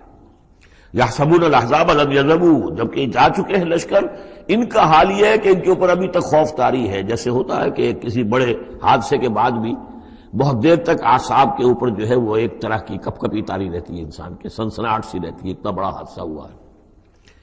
یحسبون الاحزاب لم یذهبوا، یہ سمجھتے ہیں کہ وہ گئے نہیں ہیں، کہیں ادھر چھپ گئے ہوں، کہیں پھر دوبارہ آ رہے ہوں، کہیں حملہ دوبارہ تو نہیں کر رہے ہیں. یہ کوئی ان کے ٹیکٹیکل موو تو نہیں تھی کہ ذرا پیچھے ہٹ کے پھر حملہ آور کریں. یحسبون الاحزاب لم یذهبوا، یہ سمجھتے ہیں کہ وہ لشکر گئے نہیں ہیں. وہی یات الاحزاب، اور اگر کہیں دوبارہ وہ لشکر جو ہیں، وہ فوجیں جو ہیں دوبارہ کہیں حملہ آور ہو جائیں، یودوا لو انہم بادون فی الاعراب، تو ان کی بڑی خواہش ہوگی کاش کہ ہم مدینے کو چھوڑ کر کہیں ریگستانوں میں چلے گئے ہوتے اور کہیں نخلستانوں میں جا کر آراب کی حیثیت کے ساتھ ہم ان کے ساتھ چلے گئے ہوتے، بادیہ نشینوں کے پاس. یسألونک عن انبائکم، اور وہاں سے اے مسلمانوں تمہاری خبریں معلوم کرتے رہتے. اب کیا ہوا؟ اونٹ کس کروٹ بیٹھا؟ وَلَوْ كَانُوا فِيكُمْ مَا قَاتَلُوا إِلَّا قَلِيلًا، اور اگر یہ تمہارے درمیان موجود بھی رہے تو قتال میں تو حصہ نہیں وہ لیتے مگر شاس دکھانے کے لیے، خانہ پوری جسے ہم کہتے ہیں. اب ایک کردار تو یہ ہے جو سامنے آ گیا. دوسرا کردار کیا ہے؟ لَقَدْ كَانَ لَكُمْ فِي رَسُولِ اللَّهِ أُسْوَةٌ حَسَنَةٌ. دوسرے کردار کا جو دوسری تصویر ہے، اس کا جو خورشید ہے، سورج ہے، وہ محمد رسول اللہ کا کردار ہے. فرمایا اے مسلمانوں تمہارے لیے اللہ کے رسول میں ایک اسوہ ہے، نمونہ ہے، بہترین نمونہ. اب یہ بات نوٹ کرنے کی ہے کہ یہ آیت ہمارے ہاں سیرت کی تقاریر ہوں، کوئی میلاد کی محفلیں ہوں، کوئی وعظ ہو تو اس میں بہت پڑھی جاتی ہے یہ آیت اسوہ حسنہ. لیکن عام طور پر ہمارے یہاں اسوہ حسنہ کیا ہے؟ چھوٹی چھوٹی سنتیں، ان کا تذکرہ ہوگا. مسواک کرنا بھی اسوہ ہے، ٹھیک ہے. اسی طریقے سے اور سنتیں ہیں. مسجد میں داخل ہو تو داہنا پاؤں آگے آنا چاہیے، بایاں نہیں، ٹھیک ہے، ہونا چاہیے، ایک شخص کو کرنا چاہیے، اہتمام کرنا چاہیے. حضور کا یہی معمول تھا. یہ سب بھی اسوے میں شامل ہے. اصل اسوہ یہ ہے کفر کے مقابلے میں جان ہتھیلی پر رکھ کر میدان میں آنا. یہ ہے اسوہ. یہ اسوہ ہماری نگاہوں سے اوجھل. محمد رسول اللہ کا مثالی کردار کس اعتبار سے؟ جب بھوک تھی شدید، حضور کو بھی بھوک تھی اور فاقہ تھا. جب صحابہ نے آ کے شکایت کی کہ حضور ہم ناقابل برداشت ہو گئی ہے یہ بھوک، دیکھیے ہم نے اپنے پیٹوں پر پتھر باندھے ہوئے ہیں تاکہ یہ کہ معدے کو وہ جو ہنگر کنٹریکشنز ہوتی ہیں وہ نہ ہو، اس کو کم سے کم جھوٹا ہی صحیح ایک دلاسا ہو کہ کچھ بوجھ ہے میرے اوپر، وہ بوجھ چاہے پتھر کا ہو، کھانے کا نہ ہو. یہ سب پتھر باندھے ہوئے، کمر دوہری نہ ہو جائے ہماری. حضور نے اپنا کرتا اٹھا کے دکھایا، وہاں 2 پتھر بندھے ہوئے. اور اسی حال میں جب صحابہ کدالیں چلا رہے ہیں، کھود رہے ہیں، تو حضور جو ہے اپنے کندھے پر بڑے بڑے پتھر اٹھا کر لے جا کر اور باہر پھینک رہے ہیں. اسی میں آپ شریک ہیں پوری طریقے سے. یہ ہے اسوہ. ایسا نہیں تھا کہ بس حضور تو کہیں ایک جگہ بیٹھے ہوں اور خیمہ لگا ہو اور مور چھل چلے جا رہے ہوں، سمجھے آپ، اور سب ٹھنڈی چھاؤں آپ کو فراہم کی گئی ہو اور باقی سب لوگ جو اس کام میں لگے ہوئے. یہ اسوہ ہے محمد کا صلی اللہ علیہ وسلم. لقد کان لکم فی رسول اللہ اسوۃ حسنہ. اسی کو میں کہا کرتا ہوں جدید اصطلاح میں ایک ہے میکرو اکنامکس اور ایک ہے مائکرو اکنامکس. تو مائکرو سنت کو تو لوگ جانتے ہیں، یہ سنت ہے، یہ سنت ہے. اس میں سے بعض کے بارے میں بڑے جھگڑے بھی ہیں، رفع یدین سنت ہے یا نہیں ہے، لیکن میں اس مسئلے پر نہیں جا رہا ہوں. لیکن میکرو سنت جو ہے، سب سے بڑی سنت جو ہے، وہ تو یہ ہے کہ وحی کے آغاز کے بعد سے لے کر 40 برس کی عمر کے بعد سے لے کر حضور نے ایک لحظہ، ایک منٹ معاش کی جد و جہد میں صرف نہیں کیا. پوری زندگی، پورا وقت، پوری توانائی، پوری قوت دعوت دین، اقامت دین، دین کی دعوت، دین کی اقامت اسی میں لگائی. کوئی جائیداد نہیں بنائی، کوئی کاروبار، حالانکہ اس سے پہلے آپ بہت کامیاب تاجر تھے، کاروبار کرتے تھے، لیکن جب یہ فرض منصبی آ گیا، یا ایھا المدثر قم فانذر وربک فکبر، اب یہی کام ہے، تو کچھ تو اس کی بھی پیروی کرنے کی کوشش کی جائے. اس درجے میں نہ صحیح، وہ عکس تو ہو. میکرو سنت جو ہے کسی درجے میں تو اپنی زندگی کے اندر اس کا عکس پیدا کیا جائے. ہاں اس کے ساتھ پھر چھوٹی چھوٹی سنتیں بھی ہو جاؤں تو کیا کہنے ہیں، پھر نور علی نور ہے. لیکن یہ اس میکرو سنت کا تو ہے ہی نہیں. اپنے تو ساری توانائی، ساری طاقت، سارا وقت دنیا بنانے میں، اور یہ کہ وہ مسواک کر لی تو سمجھا کہ میں نے تیر مار لیا، 100 شہیدوں کا ثواب مل گیا مجھے، میں نے مسواک کیے، میں نے برش نہیں کیا. اور بعض لوگ تو پھر مسواک اپنی جیب میں اس طرح رکھتے ہیں کہ جیسے قومی نشان ہمارا یہ اس طریقے سے تاکہ معلوم ہو جائے کہ یہ شخص جو ہے سنت رسول کا یہ جو ہے پابندی کرنے والا ہے. سنت. تو لقد کان لکم فی رسول اللہ اسوۃ حسنۃ لمن کان یرجو اللہ والیوم الآخر. بڑی اہم آیت ہے یہ. اسوہ تو حضور کا اپنی جگہ پر مکمل ہے، کامل ہے، لیکن یہ کس کے لیے اسوہ ہے؟ جو یہ 2 شرطیں پوری کرے، 3 شرطیں. جو اللہ سے ملاقات کا امیدوار ہے، اللہ سے محبت کرتا ہے اور یوم آخر پر یقین رکھتا ہے، اور ذکر اللہ کثیرا، اور ذکر کرتا ہے اللہ کا کثرت کے ساتھ. یہ بالکل وہی بات ہے کہ قرآن مجید تو ہدایت ہے پوری نوع انسانی کے لیے، ہدی للناس، لیکن قرآن سے استفادے کی شرط ہے تقوی، ہدی للمتقین. تو جو ربط و تعلق ہے ان 2 آیتوں میں وہی سمجھیے کہ اپنی جگہ پر حضور کی زندگی ایک اسوہ کاملہ ہے، مکمل، لیکن اس سے استفادے کی شرائط ہے. لمن کان یرجو اللہ والیوم الآخر وذکر اللہ کثیرا. اب یہ اہل ایمان، حضور کے بعد اہل ایمان کا تذکرہ ہو رہا ہے. محمد الرسول اللہ والذین معہ. اب معہ جو تھے اہل ایمان. ولما رأى المؤمنون الاحزاب، اور جب اہل ایمان نے دیکھا ان لشکروں کو، قالوا هذا ما وعدنا الله ورسوله وصدق الله ورسوله، انہوں نے کہا یہی تو ہے جس کا اللہ نے وعدہ کیا تھا ہم سے اور اس کے رسول نے وعدہ کیا تھا. اب دیکھیے ایک ہی سچویشن ہے، اس کا ری ایکشن کس قدر ایک دوسرے سے مختلف ہے. معلوم ہے یہ مسئلہ ہے انسان کا اندرونی. یضل بہ کثیرا ویہدی بہ کثیرا، تو جیسے قرآن کے بارے میں آیا اسی طریقے سے اس سچویشن سے بھی انہوں نے کیا کہا؟ ہم نے تو سنا ہوا ہے، پہلے ہی اللہ نے کہہ دیا تھا وَلَنَبْلُوَنَّكُمْ بِشَيْءٍ مِّنَ الْخَوْفِ وَالْجُوعِ وَنَقْصٍ مِّنَ الْأَمْوَالِ وَالْأَنفُسِ وَالثَّمَرَاتِ. یہ قرآن مجید میں سورہ بقرہ میں آیت نہیں آ چکی تھی؟ لَتُبْلَوُنَّ فِي أَمْوَالِكُمْ فِي أَنفُسِكُمْ وَأَمْوَالِكُمْ. یہ کیا سورہ آل عمران میں آیت نہیں آ چکی تھی؟ یہ تو چیزیں وہی تو ہیں جس کا کہ ہم سے وعدہ کیا تھا. وَلَمَّا رَأَى الْمُؤْمِنُونَ الْأَحْزَابَ، جب دیکھا اہل ایمان نے ان احزاب کو، قالوا هذا ما وعدنا الله ورسوله وصدق الله ورسوله، اور بالکل صحیح کہا تھا اللہ نے بھی اور بالکل صحیح فرمایا تھا اس کے رسول نے بھی. وما زادهم الا ایمانا وتسلیما، اور نہیں ہوا ان میں کسی شے کا اضافہ مگر ایمان اور تسلیم. ایمان کے ساتھ تسلیم، سر تسلیم خم. سر تسلیم خم ہے جو مزاج یار میں آئے، جو اللہ کی طرف سے فیصلہ ہے. جیسا کہ ہم پڑھ چکے ہیں سورہ توبہ میں، اگرچہ سورہ توبہ تو بہت بعد میں نازل ہوگی، ابھی 4 سال بعد میں اس سورہ مبارکہ کے وہ زمانہ نزول کے اعتبار سے، لیکن ہم تو پڑھ چکے ہیں. ہر طرح موسم بنا اللہ احد الحسنیین.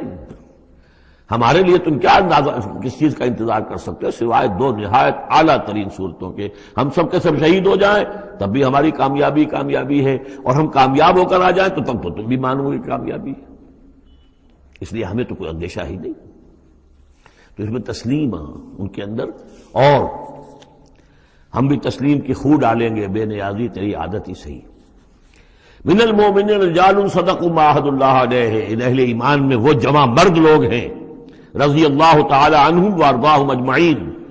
صدقوا ما عاهدوا الله علیہ، جنہوں نے سچا کر دکھایا وہ عہد جو انہوں نے اللہ سے کیا تھا. انہوں نے کہا تھا ہم اپنی جان اور مال حاضر ہیں، ہم جنت کے عوض یہ سب کچھ دینے کو تیار ہیں. انہوں نے وہ عہد پورا کر دیا. فَمِنْهُمْ مَنْ قَضَى نَحْبَهُ، ان میں سے وہ بھی ہیں جو اپنی نظر گزار چکے، نظر پیش کر چکے. کتنے ہی صحابہ تھے جو اس وقت تک جام شہادت نوش کر چکے تھے. سن 5 ہے یہ تو، سن 3 میں 70 صحابہ تو غزوہ احد کے اندر ہی شہید ہوئے. فَمِنْهُمْ مَنْ قَضَى نَحْبَهُ، ان میں وہ بھی ہیں کہ جو اپنی نظر پیش کر چکے. وَمِنْهُمْ مَنْ يَنْتَظِرُ، اور باقی جو ہے وہ منتظر ہے کہ کب وقت آئے. یہ تو ہم انتظار میں ہیں کہ کب اللہ تعالیٰ ہمیں بھی شہادت کا درجہ دے، ہماری بھی شہادت قبول فرما لے. لگا رکھا ہے تیرے خنجر و ثنا کے لیے وبال دوش سر، جس میں وبال دوش سر، جس میں ناتواں پہ مگر لگا رکھا ہے تیرے خنجر و ثنا کے لیے. ہم تو اللہ منتظر ہیں کہ کب ہماری باری آ جائے. فَمِنْهُمْ مَنْ قَضَى نَحْبَهُ وَمِنْهُمْ مَنْ يَنْتَظِرُ وَمَا بَدَّلُوا تَبْدِيلًا، اور انہوں نے ہرگز تبدیلی کوئی نہیں کی جو انہوں نے عہد اللہ سے کیا، سرے موس میں فرق نہیں آنے دیا. لِيَجْزِيَ اللَّهُ الصَّادِقِينَ بِصِدْقِهِمْ، تاکہ اللہ تعالیٰ سچوں کو ان کی سچائی کا پورا بدلہ دے. وَيُعَذِّبَ الْمُنَافِقِينَ إِنْ شَاءَ أَوْ يَتُوبَ عَلَيْهِمْ، اور ان منافقوں کو چاہے تو ان پر عذاب بھیج دے، اور چاہے تو ابھی ان کی توبہ قبول کر لے، انہیں توبہ کا موقع دے دے۔ یہ میں بتا چکا ہوں کہ آخری جو فیصلہ ہوا وہ جب کہ غزوہ تبوک کا معاملہ ہوا ہے، پھر آخری فیصلے ہوئے ہیں۔ یا سورہ نساء جو ہے اس کے اندر بھی وہ آیت آ گئی تھی کہ فی الدرک الاسفل من النار، لیکن آخری چیز کہ اے نبی استغفر لہم او لا تستغفر لہم ان تستغفر لہم 70 مرۃ فلن یغفر اللہ لہم، کہ اب آپ ان منافقوں کے لیے استغفار کریں یا نہ کریں، اگر 70 مرتبہ بھی استغفار کریں گے تب بھی اللہ ان کو معاف نہیں فرمائے گا۔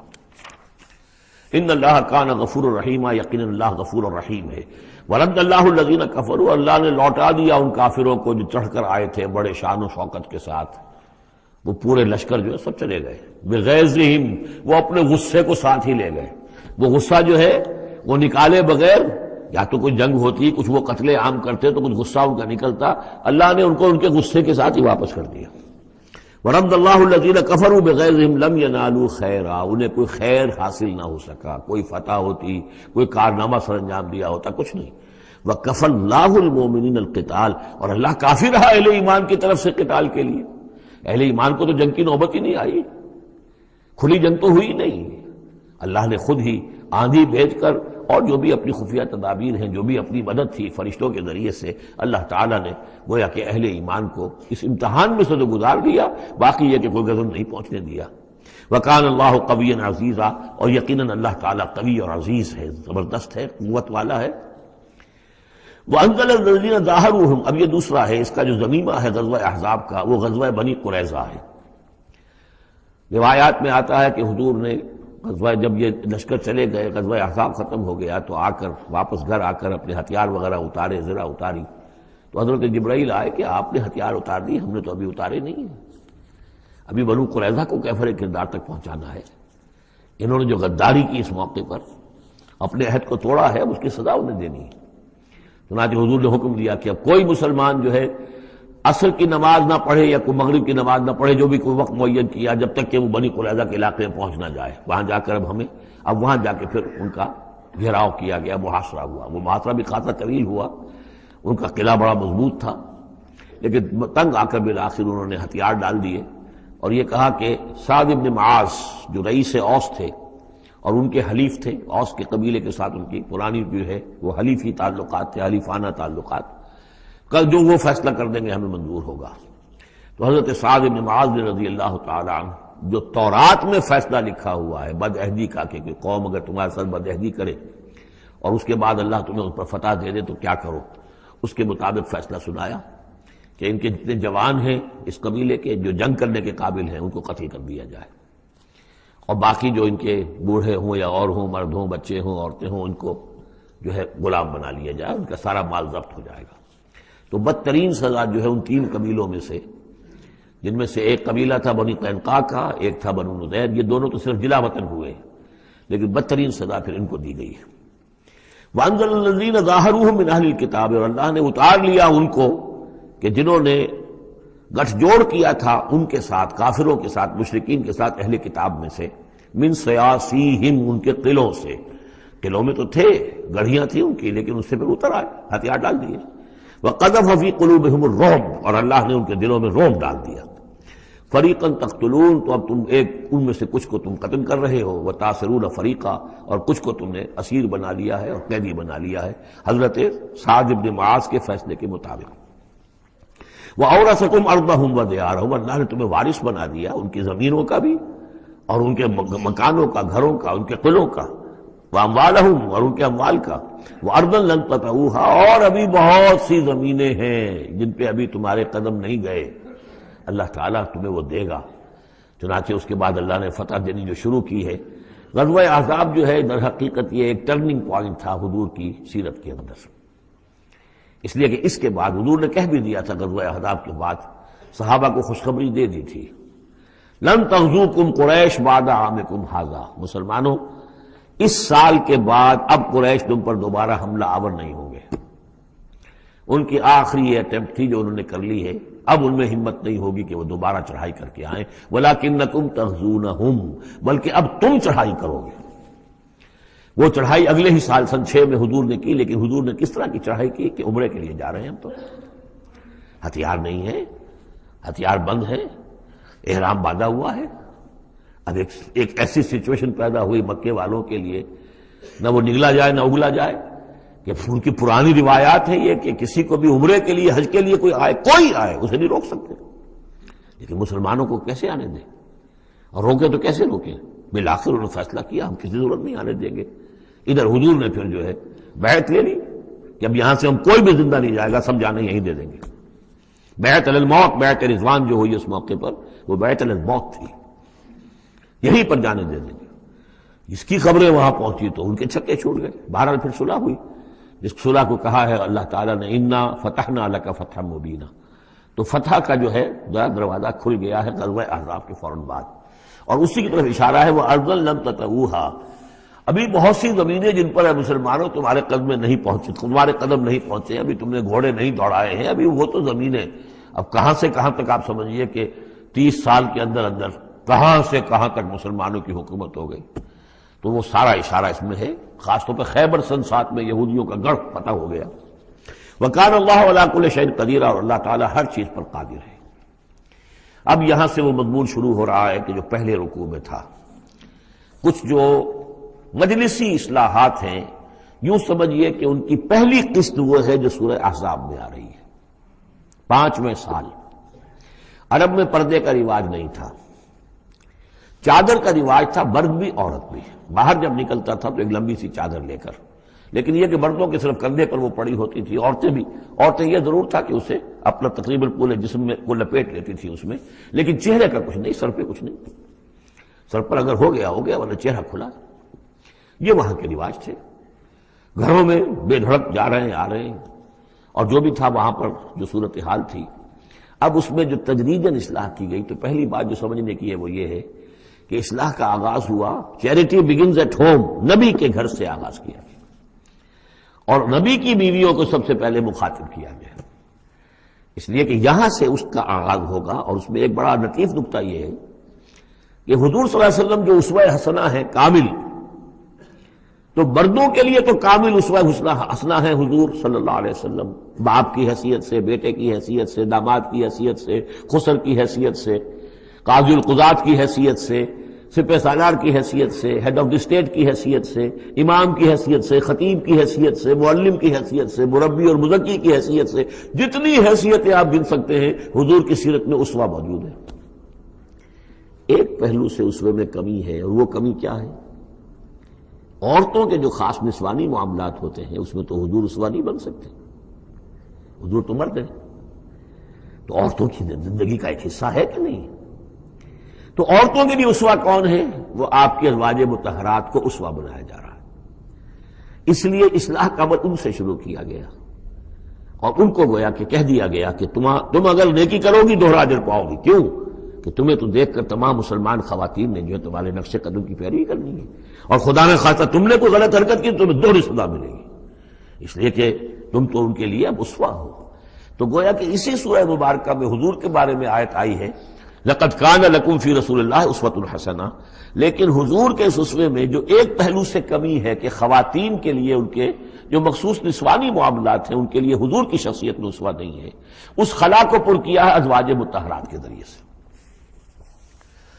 یا ایھا النبی قل لازواجک، اے نبی کہہ دیجئے اپنی بیویوں سے، ان کنتن تردن الحیاۃ الدنیا وزینتہا فتعالین امتعکن واسرحکن سراحا جمیلا۔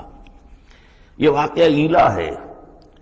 اب آپ کو معلوم ہے کہ جب مسلمانوں کے ہاں اب خوشحالی آ گئی، اب فتح کا دور شروع ہو گیا، مال غنیمت بھی آیا ہے، تو عام مسلمانوں کے گھر میں خوشحالی ہو گئی، تو ازواج مطہرات برمنائے طب بشری ان کی طرف سے بھی ایک تقاضا آیا کہ اب ہمارا بھی نفقہ، ہمارا خرچہ کچھ بڑھایا جائے۔ اس مطالبے کو حضور نے اتنا ناپسند کیا کہ قسم کھا لی کہ 1 مہینے تک میں گھر میں کسی گھر میں نہیں جاؤں گا، کسی اپنی اہلیہ محترمہ سے ملاقات نہیں کروں گا، اور مسجد کے ساتھ ہی ایک بالا خانہ سا تھا، اس میں آپ نے اپنا جو ہے وہ قیام کر لیا، تو ایک طوفان مچ گیا مدینے میں۔ اب حضرت ابوبکر کی بیٹی حضرت عائشہ حضور کے گھر میں ہے، حضرت عمر کی بیٹی حضرت حفصہ حضور کے گھر میں ہے، کہ اب یہ کیا ہو رہا ہے، کیا ان کو طلاق ہو جائے گی، کیا ہوگا، حضور نے کیا فیصلہ کر لیا ہے؟ اس کو ایلا کہتے ہیں، کچھ عرصے کے لیے بیویوں سے قطع تعلق کر لینا، اور یہ سورہ الذین یولون من نسائہم اس کا حکم جو ہے وہ آ چکا، 4 مہینے سے زیادہ کی اجازت نہیں ہے۔ لیکن یہ کہ بہرحال یہ جب حضور نے کیا تو اس کے بعد پھر یہ آیات نازل ہوئیں کہ نبی اب آپ صاف دو آپشنز رکھ دیجئے اپنی ازواج کے سامنے. اگر تو انہیں دنیا چاہیے تو وہ خود آیات ہی میں دیکھ لیجئے، ان کنتن تردن الحیات الدنیا، کہ اگر تو تم چاہتی ہو دنیا کی زندگی، اس کی زیبائش اور آرائش، وزینتہا، فتعالین آؤ امتعکن، میں تمہیں مال و متاع دے دوں گا، واسرحکن سراحا جمیلا، پھر میں اپنے گھر سے تمہیں رخصت کر دوں گا خوبصورتی کے ساتھ. کوئی دنگا نہیں، کوئی فساد نہیں، کوئی لڑائی نہیں، لیکن یہ کہ پھر تم میرے گھر میں نہیں رہ سکتی، پھر میں اپنے ہاتھ سے تمہیں رخصت کر دوں گا. وَإِن كُنتُنَّ تُرِدْنَ اللَّهَ وَرَسُولَهُ، اور اگر تم طالب ہو اللہ کی اور رسول کی، ان کی رضا چاہتی ہو، وَالدَّارَ الْآخِرَةَ، اور بجائے اس دنیا کے تم آخرت کا گھر جو ہے اس کی طالب بن جاؤ، فَإِنَّ اللَّهَ أَعَدَّ لِلْمُحْسِنَاتِ مِنْكُمْ أَجْرًا عَظِيمًا، تو اللہ تعالیٰ نے تم جیسی نیک بیویوں کے لیے اللہ تعالیٰ نے بہت بڑا اجر جو ہے وہ فراہم کیا ہے، تیار کیا ہے. یعنی اب آپشن تمہارا ہے، اگر دنیا کی آسائش چاہیے تو آؤ، فیصلہ کر لو، چوز کر لو، چوائس از یورس. میں تمہیں مال و متاع دے کر اپنے گھر سے رخصت کر دوں گا خوبصورتی کے ساتھ. اور اگر میرے ہاں رہنا ہے تو پھر تو یہی ہے، فقر ہے، فاقہ ہے، جو اختیاری فقر تھا آپ کا.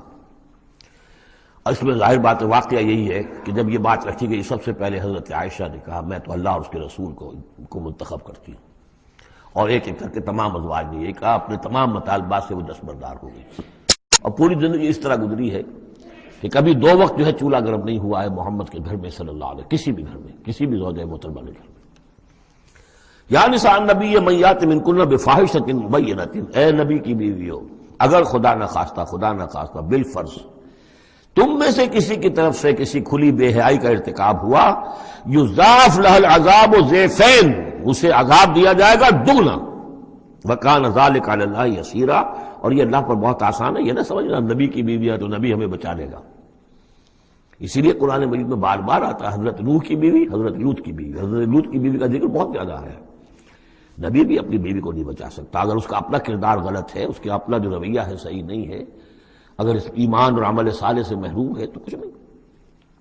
چنانچہ حضور نے ایک مرتبہ اپنے قریبی گھرانے کی جو خواتین تھیں ان کو بٹھایا اور ایک ایک کا نام لے لے کر کہا ہے، یا فاطمہ بنت محمد صلی اللہ علیہ وسلم انقذی نفسک من النار فانی لا املک لک من اللہ شیئا، اے فاطمہ محمد کی بیٹی خود اپنے آپ کو آگ سے بچاؤ، نکالو اپنے آپ کو آگ سے اپنے عمل سے، اس لیے کہ مجھے اللہ کے ہاں کوئی اختیار تمہارے بارے میں حاصل نہیں ہوگا. اگر فاطمہ کے بارے میں نہیں تو پھر کس کے بارے میں؟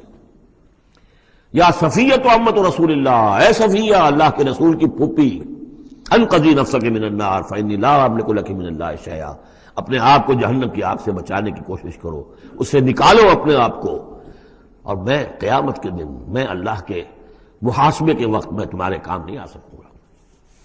ومن یقنط منکن للہ ورسولہ، تو اب جو کوئی بھی تم میں سے اللہ اور اس کے رسول کی اطاعت پر کاربند ہو جائے، فرما برداری اختیار کرے، وتعمل صالحا، اور نیک عمل کرے، نوتہا اجرہا مرتین، تو اسے ہم اس کا اجر بھی دیں گے دوہرا.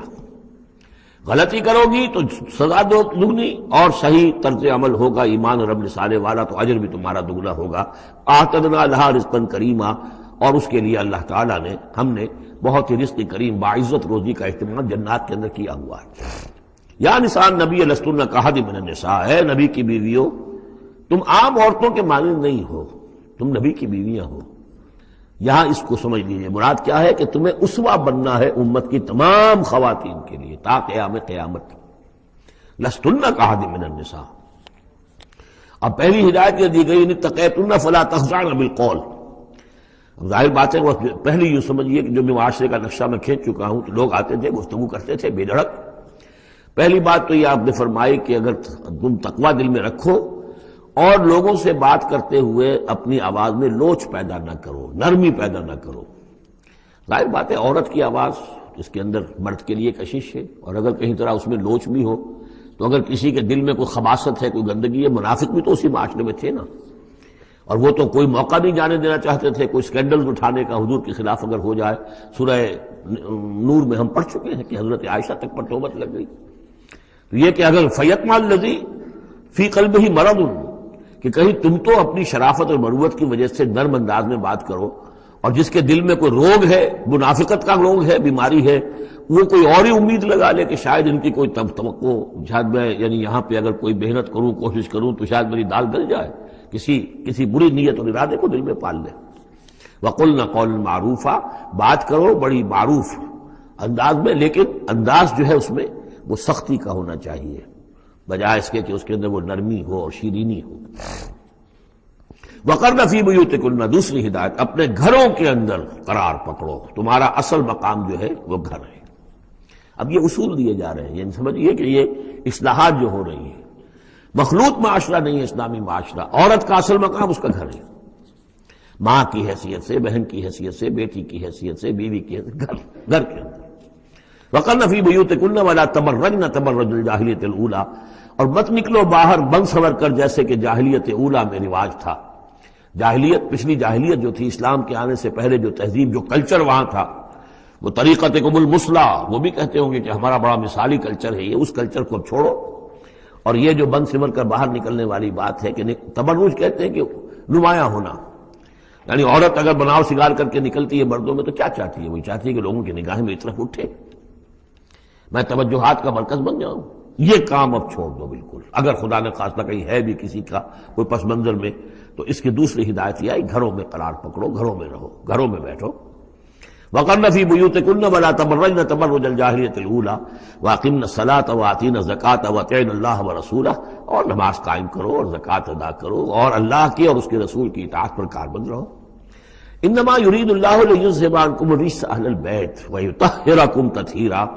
اے نبی کے گھر والو، یا اہل البیت اب آ گیا یہاں پہ، نبی کے گھر والو، اس سے پہلے ہم پڑھ چکے ہیں یہ اہل البیت، حضرت سارہ کو خطاب کیا تھا فرشتوں نے کہ سلام ہو آپ کو اے نبی کے گھر والو، اہل البیت، اور یہاں ساری گفتگو جو ہو رہی ہے وہ حضور کے ازواج سے ہو رہی ہے۔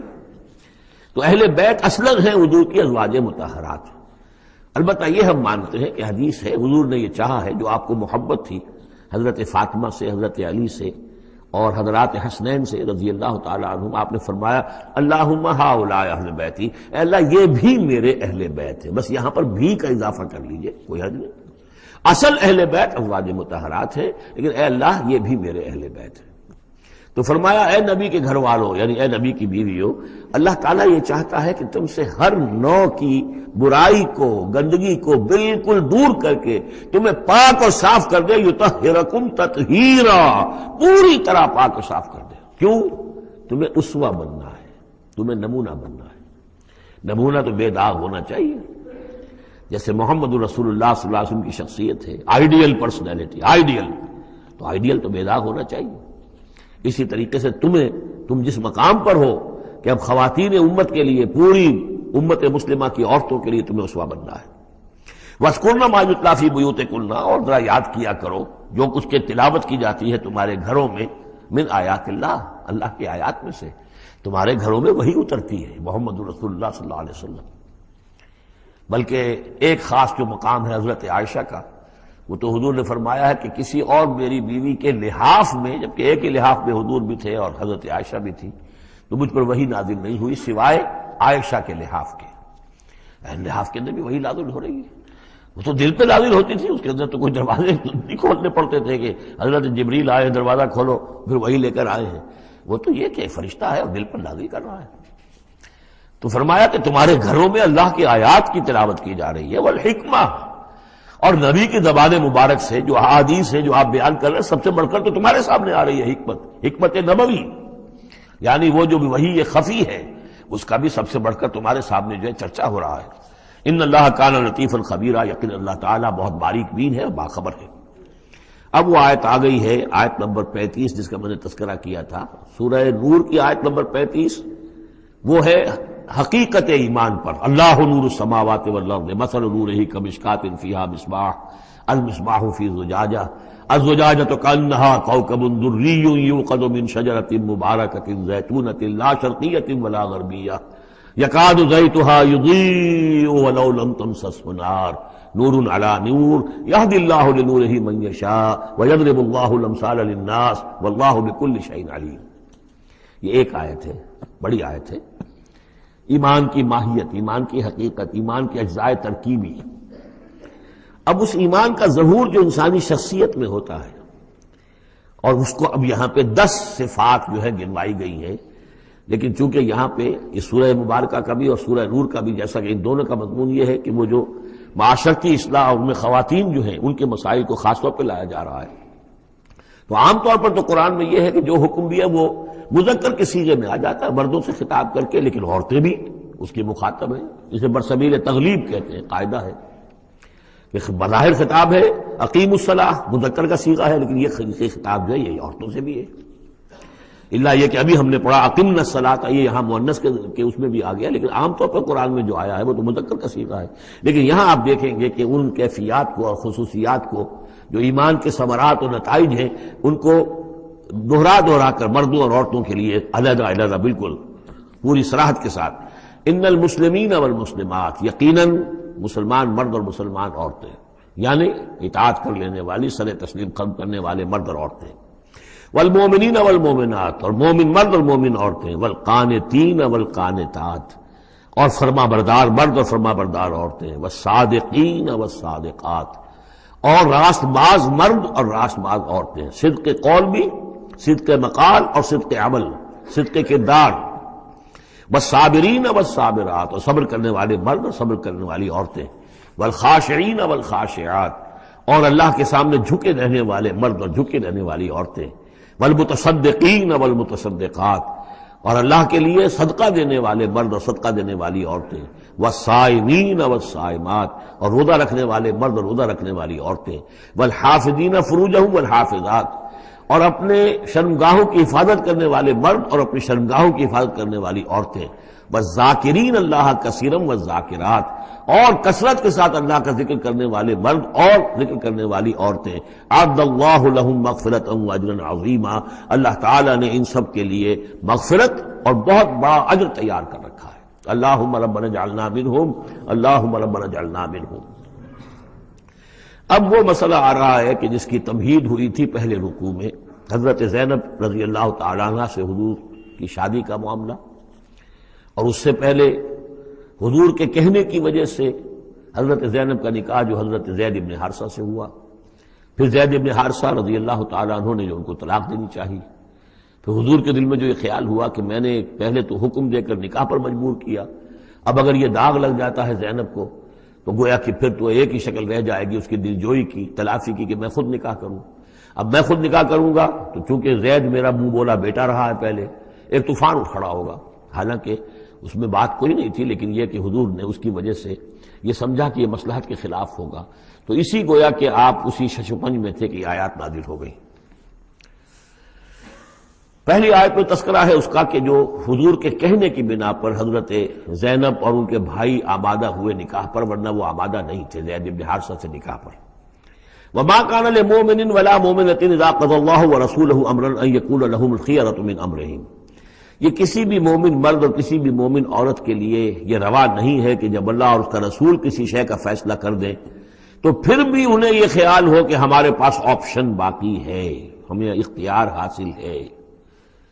وَمَن يَعْصِ اللَّهَ وَرَسُولَهُ فَقَدْ ضَلَّ ضَلَالًا بَعِيدًا، جو اللہ اور اس کے رسول کی نافرمانی کریں گے انہوں نے تو گویا کہ بہت بڑی گمراہی جو ہے وہ حاصل کر لی۔ تو یہ گویا کہ ایک تو یہ کہ اس کو عام ہم لیں گے تو یہ ہر معاملے کے اوپر ہے کہ اللہ اور اس کے رسول کے فیصلے کے بعد پھر میں یہ سمجھوں کہ میرے پاس کوئی آپشن ہے، تو اس کا مطلب ہے کہ میں اللہ کا انکار کر رہا ہوں، رسول کا انکار کر رہا ہوں۔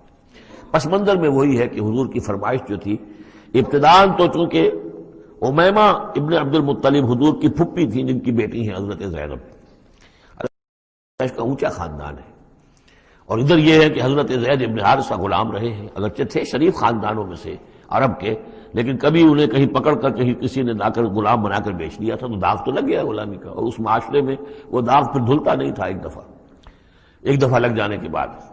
تو اس وجہ سے اب انہوں نے حضور کے لیے، حضور کے فرمانے کی وجہ سے نکاح کیا، اس کے بعد نہیں ان کی نبھی آپس میں، اور اس میں گمان غالب یہ ہے کہ حضرت زینب انہیں وہ نہیں دے سکی احترام اور ادب اور ان کی مرضی پر چلنے کا معاملہ، جیسا کہ ایک عورت کو فصالحات و قانتات حافظات للغیب جو رویہ ہونا چاہیے، اب وہ اپنے جذبات اور احساسات کے اوپر اس درجے جو ہے وہ کنٹرول نہ کر سکی، لہذا ان کے مابین جو ہے وہ موافقت نہیں ہوئی۔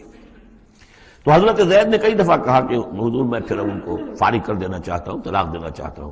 استقول للذی انعم اللہ علیہ وانعمت علیہ امسک علیک زوجک، اے نبی جب آپ کہتے تھے اب اس شخص سے کہ جس پر اللہ نے بھی انعام فرمایا اور آپ نے بھی انعام فرمایا، آپ نے اسے آزاد کر دیا، آپ نے منہ بولا بیٹا بنایا تھا، یہ دوسری بات ہے کہ اللہ نے وہ بات ختم کر دی، یہ تو زید ابن محمد کہلاتا تھا، اب یہ زید ابن حارثہ رہ گیا دوبارہ۔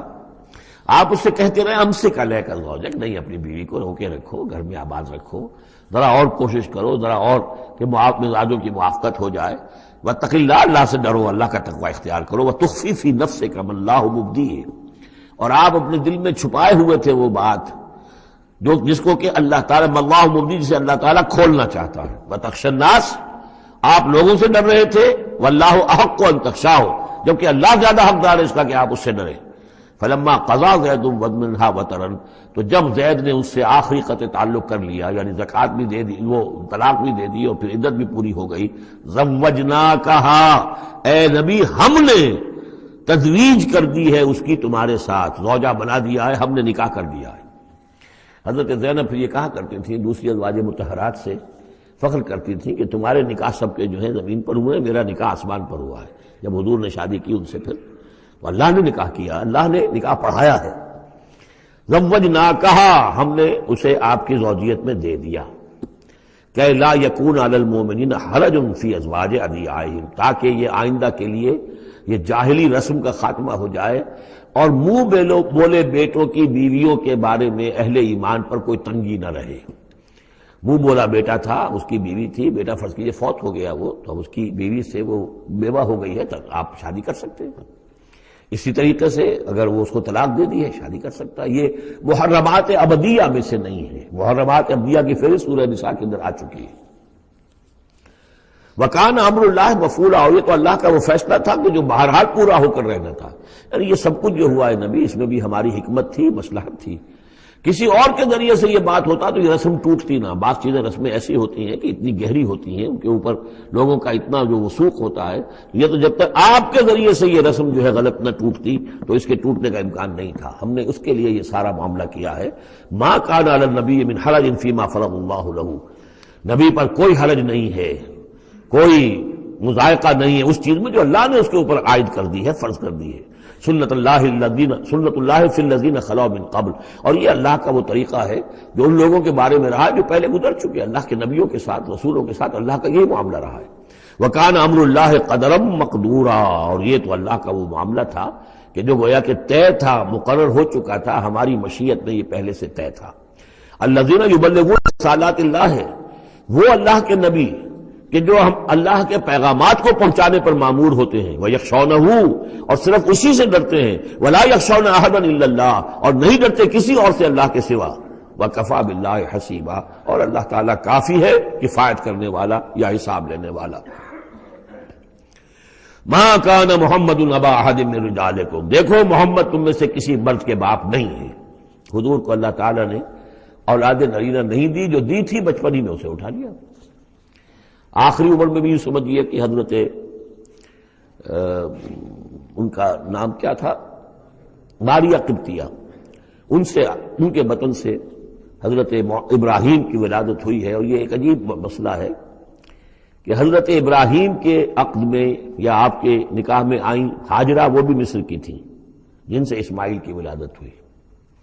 اسماعیل کی نسل میں حضور ہیں صلی اللہ علیہ وسلم، پھر مصر ہی سے ماریہ قبطیہ آ رہی ہیں، اور ان کے بطن سے جو بیٹا ہوا اس کا نام حضور نے ابراہیم رکھا۔ اور حضور کو بہت محبوب بھی تھا، لیکن وہ بہت ہی چھوٹے عرصہ تھا، بچپن میں ہی فوت ہو گیا ہے، اور حضور کو اس کا افسوس بھی ہوا۔ یا ابراہیم انا لفراقک محزونون، یا ابراہیم ہم تمہاری جدائی سے بڑے محزون ہیں، ہمیں رنج ہے۔ بہرحال ما کان محمد ابا احد من رجالکم، تمہارے مردوں میں سے کسی کے باپ نہیں ہے۔ یہ زید ابن حارثہ کے باپ نہیں ہے۔ زید ابن حارثہ منہ بولا بیٹا تھا، اب جب کہ ہم نے حکم نازل کر دیا ہے، اب وہ سلسلہ منقطع ہو گیا۔ ولیکن رسول اللہ و خاتم النبیین، بلکہ یہ اللہ کے رسول ہیں اور نبیوں کی مہر ہیں۔ اب نبوت ختم ہو رہی ہے ان پر، اب کوئی نبی آنے والا نہیں، لہذا جتنی بھی رسومات جاہلیت کی تھیں اگر ان کے ذریعے سے وہ ختم نہ ہو تو پھر کس کے ذریعے سے ختم ہوگی؟ یہ ہے اس میں جو دلیل مضمر ہے کہ یہ جو کڑوا گھونٹ ہے محمد صلی اللہ علیہ وسلم تو آپ کو کرنا ہی تھا، اس لیے کہ یہ جاہلانہ رسمیں جو ہیں اگر آپ اس کے اندر یہ اقدام نہ کرتے اور آپ نے اپنے منہ بولے بیٹے کی بیوی سے اگر شادی نہ کی ہوتی تو یہ رسم ختم نہیں ہو سکتی تھی۔ اور یہی بات بتائی جا رہی ہے لوگوں کو، ما کان محمد ابا احد من رجالکم ولکن رسول اللہ وخاتم النبیین، وہ تو اللہ کے رسول ہے اور خاتم النبیین۔ اب اس میں ایک بڑا باریک نقطہ ہے، وہ نوٹ کر لیجئے، رسالت حضور کی دائم و قائم ہے، چل رہی ہے ابھی تک۔ فرق صرف یہ ہے کہ اس وقت تک براہ راست آپ بنفس نفیس اپنی رسالت کے فرائض ادا کر رہے تھے، اب بائی پروکسی ہے، اب امت کے ذریعے سے ہے۔ جو بھی آپ کے امتی ہیں، جو بھی دین کے خادم ہیں، جو بھی قرآن کے پیغام کو پہنچا رہے ہیں، جہاں تک پہنچا رہے ہیں وہ رسالت محمدی کا پیغام پہنچ رہا ہے، رسالت محمد کی ہے صلی اللہ علیہ وسلم۔ جیسے کہ ہم نے سورہ انعام میں آیت پڑھی تھی، اوحی الی ھذا القرآن لانذرکم بہ ومن بلغ، اے نبی ان سے کہہ دیجئے یہ قرآن مجھ پر وحی کیا گیا ہے تاکہ اس کے ذریعے سے میں تمہیں بھی خبردار کر دوں اور جسے بھی یہ قرآن پہنچ جائے۔ اسی لیے امت کو آپ ہدایت دے کر گئے تھے، فَلْيُبَلِّغِ الشَّاهِدُ الْغَائِبَ، اب یہ تمہارا کام ہے اس قرآن کی تبلیغ کرو اور پہنچاؤ، جو بھی یہاں نہیں ہے ان تک پہنچاؤ۔ تو گویا کہ رسالت محمدی ختم نہیں ہوئی ہے، رسالت محمدی تو چل رہی ہے، لہذا ختم کا لفظ جو آیا ہے وہ رسالت کے ساتھ نہیں آیا، نبوت کے ساتھ آیا۔ نبوت ختم ہو گئی جب وحی کا دروازہ بند ہو گیا، نبوت ختم ہو گئی۔ نبوت محمدی آپ کی ذات کے ساتھ تھی، وہ جیسے ہی آپ کی ذات جو ہے وہ اس دنیا سے اس نے پردہ کیا، اس کے ساتھ ہی آپ کی وہ نبوت کا دروازہ بند ہو گیا۔ لیکن رسالت محمدی وہ تو دائم و قائم ہے۔ اسی لیے یہاں دیکھیے ولیکن رسول اللہ ہے وخاتم النبیین، آپ تو اللہ کے رسول ہیں اور دائم ہیں اور قائم ہیں، اور خاتم النبیین ہیں اور نبیوں کی مہر ہے، وکان اللہ بکل شیء علیما، اور یقیناً اللہ تو ہر چیز کا علم رکھنے والا ہے۔ یا ایھا الذین آمنوا اذکروا اللہ ذکرا کثیرا وسبحوہ بکرۃ واصیلا هو الذی یصلی علیکم وملائکتہ لیخرجکم من الظلمات الی النور وکان بالمؤمنین رحیما۔ صدق اللہ العظیم۔ اہل ایمان اللہ کا ذکر کیا کرو کثرت کے ساتھ۔ ذکر کثیر سے مراد کیا ہے کہ انسان کسی بھی حال میں ہو اللہ کو یاد رکھے۔ پنجابی میں ایک کہاوت ہے، ہتھ کارول دل یارول، کام آپ کر رہے ہیں، کوئی بھی کر رہے ہیں، لیکن یہ کہ آپ کا دل اللہ کے ساتھ لگا ہونا چاہیے۔ اس کا جو بہترین طریقہ ہے وہ یہ ہے کہ تمام جو بھی معمولات زندگی کے ہیں ان کے ساتھ ہی حضور صلی اللہ علیہ وسلم سے مسنون دعائیں ہیں۔ گھر میں داخل ہو رہے ہیں تو دعا مانگیے، باہر نکل رہے ہیں تو دعا مانگیے، بازار میں داخل ہو رہے ہیں تو دعا مانگیے، بازار سے باہر آ رہے ہیں دعا مانگیے، بیت الخلاء میں داخل ہو رہے ہیں دعا ہے۔ لیکن آپ کام بھی کر رہے ہیں ساتھ کے ساتھ، کوئی اضافی وقت آپ کا نہیں لگ رہا ہے، لیکن اس میں یہ ہے کہ آپ کا اللہ کے ساتھ ایک رشتہ قائم رہے۔ باقی یہ کہ قرآن سب سے بڑا ذکر ہے، پھر نماز، یہ تو ہم پڑھ چکے ہیں 21ویں پارے کی پہلی آیت، وَاتْلُ مَا أُوحِيَ إِلَيْكَ مِنَ الْكِتَابِ وَأَقِمِ الصَّلَاةَ إِنَّ الصَّلَاةَ تَنْهَىٰ عَنِ الْفَحْشَاءِ وَالْمُنكَرِ وَلَذِكْرُ اللَّهِ أَكْبَرُ۔ تو اللہ کا ذکر کرو کثرت کے ساتھ، وَسَبِّحُوهُ بُكْرَةً وَأَصِيلًا، اور صبح و شام اس کی تسبیح کرتے رہو۔ هُوَ الَّذِي يُصَلِّي عَلَيْكُمْ وَمَلَائِكَتُهُ، وہ تم پر اپنی رحمتیں بھیجتا رہتا ہے، اپنی عنایتیں اور شفقتیں نازل فرماتا رہتا ہے، نہ صرف وہ خود بلکہ اس کے ملائکہ بھی۔ اب یہ دیکھیے وہی لفظ ہے کہ جو حضور کے بارے میں آیا ہے، ان اللہ و ملائکتہ یصلون علی النبی، یقیناً اللہ اور اس کے فرشتے نبی پر رحمتیں بھیجتے ہیں۔ لیکن یہ فرمایا جا رہا کہ ایک عام اہل ایمان کو بھی حصہ ملتا ہے اس میں سے، اللہ کی عنایتیں ہیں، اللہ کی رحمتیں ہیں، وہی لفظ استعمال ہو رہا ہے اہل ایمان کے لیے۔ هو الذی یصلی علیکم وملائکتہ لیخرجکم من الظلمات الی النور، وہ اپنی رحمتیں اور عنایتیں نازل فرماتا رہتا ہے، وہ بھی اور اس کے فرشتے بھی، تاکہ نکالیں تمہیں اندھیروں سے روشنی کی طرف۔ وَكَانَ بِالْمُؤْمِنِينَ رَحِيمًا، اور یقیناً اللہ تعالیٰ کے اہل ایمان کے حق میں وہ بہت رحیم ہے۔ تحیتہم یوم یلقونہ سلام، ان کی دعا جو ہے جس روز کہ وہ اللہ سے ملیں گے ہوگا سلام۔ وَأَعَدَّ لَهُمْ أَجْرًا قَرِيبًا، اور اللہ تعالیٰ نے ان کے لیے بہت باعزت اجر فراہم کیا ہوا ہے۔ یا ایھا النبی انا ارسلناک شاہدا ومبشرا ونذیرا وداعیا الی اللہ باذنہ وسراجا منیرا، اے نبی، اب یہاں نوٹ کیجئے، اے نبی ہم نے بھیجا ہے آپ کو، یہ نبوت اور رسالت کا کے درمیان جو ربط و تعلق ہے وہ بھی یہاں پر واضح ہو جائے گا۔ جیسے جس کسی شخص نے سی ایس پی کا امتحان پاس کر لیا، اب اس کی اپوائنٹمنٹ ہوتی ہے کسی جگہ پر، جاؤ وہاں پر ڈی سی لگو یا وہاں کوئی اور عہدہ جو ہے، ایک ہے اپوائنٹمنٹ، ایک ہے کاڈر۔ نبوت کاڈر ہے، اس کاڈر میں جو آ گئے ہیں اب ان کو جن کو اللہ ان میں سے چاہتا ہے اپوائنٹ کرتا ہے کسی خاص قوم کی طرف، کسی خاص علاقے کی طرف، تو اس اپوائنٹمنٹ کے بعد وہ اب رسول ہے۔ یا ایھا النبی، اے نبی، اسی لیے کہا جاتا ہے کہ حضور کی نبوت کا ظہور جو ہوا ہے وہ پہلی وحی سے۔ وہ سورہ علق کی 5 آیتیں، اقرأ بسم ربک الذی خلق، خلق الانسان من علق، اقرأ وربک الاکرم الذی علم بالقلم، علم الانسان ما لم یعلم۔ اب ان 5 آیتوں میں کہیں تبلیغ کا حکم نہیں ہے، یہاں سے نبوت کا تو آغاز ہو گیا، لیکن یہ کہ رسالت کا آغاز ہوا ہے جب آپ کو تبلیغ کا حکم آیا، یا ایھا المدثر قم فانذر وربک فکبر۔ اب یہاں سے رسالت کا آغاز ہوا، تو نبوت اور رسالت کے اس فرق کو ذہن میں رکھیں۔ یا ایھا النبی، اے نبی ہم نے بھیجا ہے آپ کو شاہداً گواہ بنا کر۔ اب اس پر ہم گفتگو کر چکے ہیں، لتکونوا شہداء علی الناس ویکون الرسول علیکم شہیدا، اور یہ یکون الرسول شہیدا علیکم وتکونوا شہداء علی الناس سورہ بقرہ میں آیت آئی اور سورہ حج میں آ چکی ہے۔ اور مبشر اور نذیر، بشارت دینے والے، خبردار کرنے والے، یہ تو بہت مرتبہ آ چکا ہے، جمع کے صیغے میں، واحد کے صیغے میں۔ وَدَاعِيًا إِلَى اللَّهِ بِإِذْنِهِ، اللہ کی طرف بلانے والے اس کے حکم سے۔ یعنی ایک داعی اور بھی ہوتا ہے جو اللہ کا کوئی بندہ ہے، کوئی صوفیاء میں سے ہے، کوئی اللہ کا نیک آدمی، وہ بھی لوگوں کو بلا رہا ہے اللہ کے راستے کی طرف، لیکن نبی رسول کا کام یہ ہو جاتا ہے کہ وہ اس پر مامور ہے کہ وہ بلائے۔ اس میں زمین و آسمان کا فرق ہے کہ ایک ہے کہ حفظان صحت کے اصولوں پر تمام شہریوں کو جو ہے اس پہ خیال رکھنا چاہیے، عمل کرنا چاہیے، گلیوں میں گندگی نہ ہو، یہ نہ ہو، وہ نہ ہو، یہ تو گویا کہ اصول شہریت میں سے ہے۔ ایک محکمہ ہے جو قائم کیا گیا اسی کام کے لیے، وہ تو معمور ہے، وہ تو تنخواہ اسی کی لیتے ہیں، لہذا وہ ہم وقت اسی کام کے اوپر لگے ہوئے ہیں۔ تو اسی طریقے سے دفاع وطن ہے، ویسے تو ہر شہری کا فرض ہے کہ اس کے لیے اپنے آپ کو ہر وقت تیار رکھے، لیکن ایک فوج آپ نے تیار کی ہوئی ہے جو اسی کام کے لیے۔ تو رسول تو گویا کہ وہ پھر داعی اللہ باذنہ، اللہ کے حکم سے مامور من اللہ ہو کر پھر وہ جو ہے دعوت دیتا ہے۔ وسراجا منیرا، اور آپ کو ایک بہت روشن چراغ بنا دیا، چراغ ہدایت۔ وبشر المؤمنین بان لهم من اللہ فضلا کبیرا، اور اہل ایمان کو آپ بشارت دے دیجئے کہ ان کے لیے اللہ کی طرف سے بہت بڑا فضل ہے۔ ولا تطع الکافرین والمنافقین ودع اذاہم، اور آپ ان کافروں اور منافقوں کی باتیں نہ مانیے، ان کی طرف دھیان بھی مت دیجیے۔ ودع اذاہم، اور وہ جو کچھ بھی اذیت آپ کو دینا چاہ رہے ہیں، تکلیف پہنچا رہے ہیں، کوفت پہنچا رہے ہیں، دفع کیجیے ان کی ایذاؤں کو۔ وتوکل علی اللہ، اللہ تعالیٰ پر توکل کیجیے۔ وکفیٰ باللہ وکیلا، اللہ کافی ہے آپ کے لیے سہارا، اور آپ کی مدد کرنے کے لیے اللہ کافی ہے۔ یہ کچھ نہیں بگاڑ سکیں گے، جو چاہیں اسکینڈلز اٹھا لیں، جو چاہیں آپ کے خلاف سازشیں کر لیں، آپ کا بال بیکا نہیں کر سکیں گے۔ یا ایھا الذین آمنوا اذا نکحتم المؤمنات ثم طلقتموہن من قبل ان تمسوہن، اب ایک حکم یہاں پر طلاق کے ضمن میں بھی آ رہا ہے۔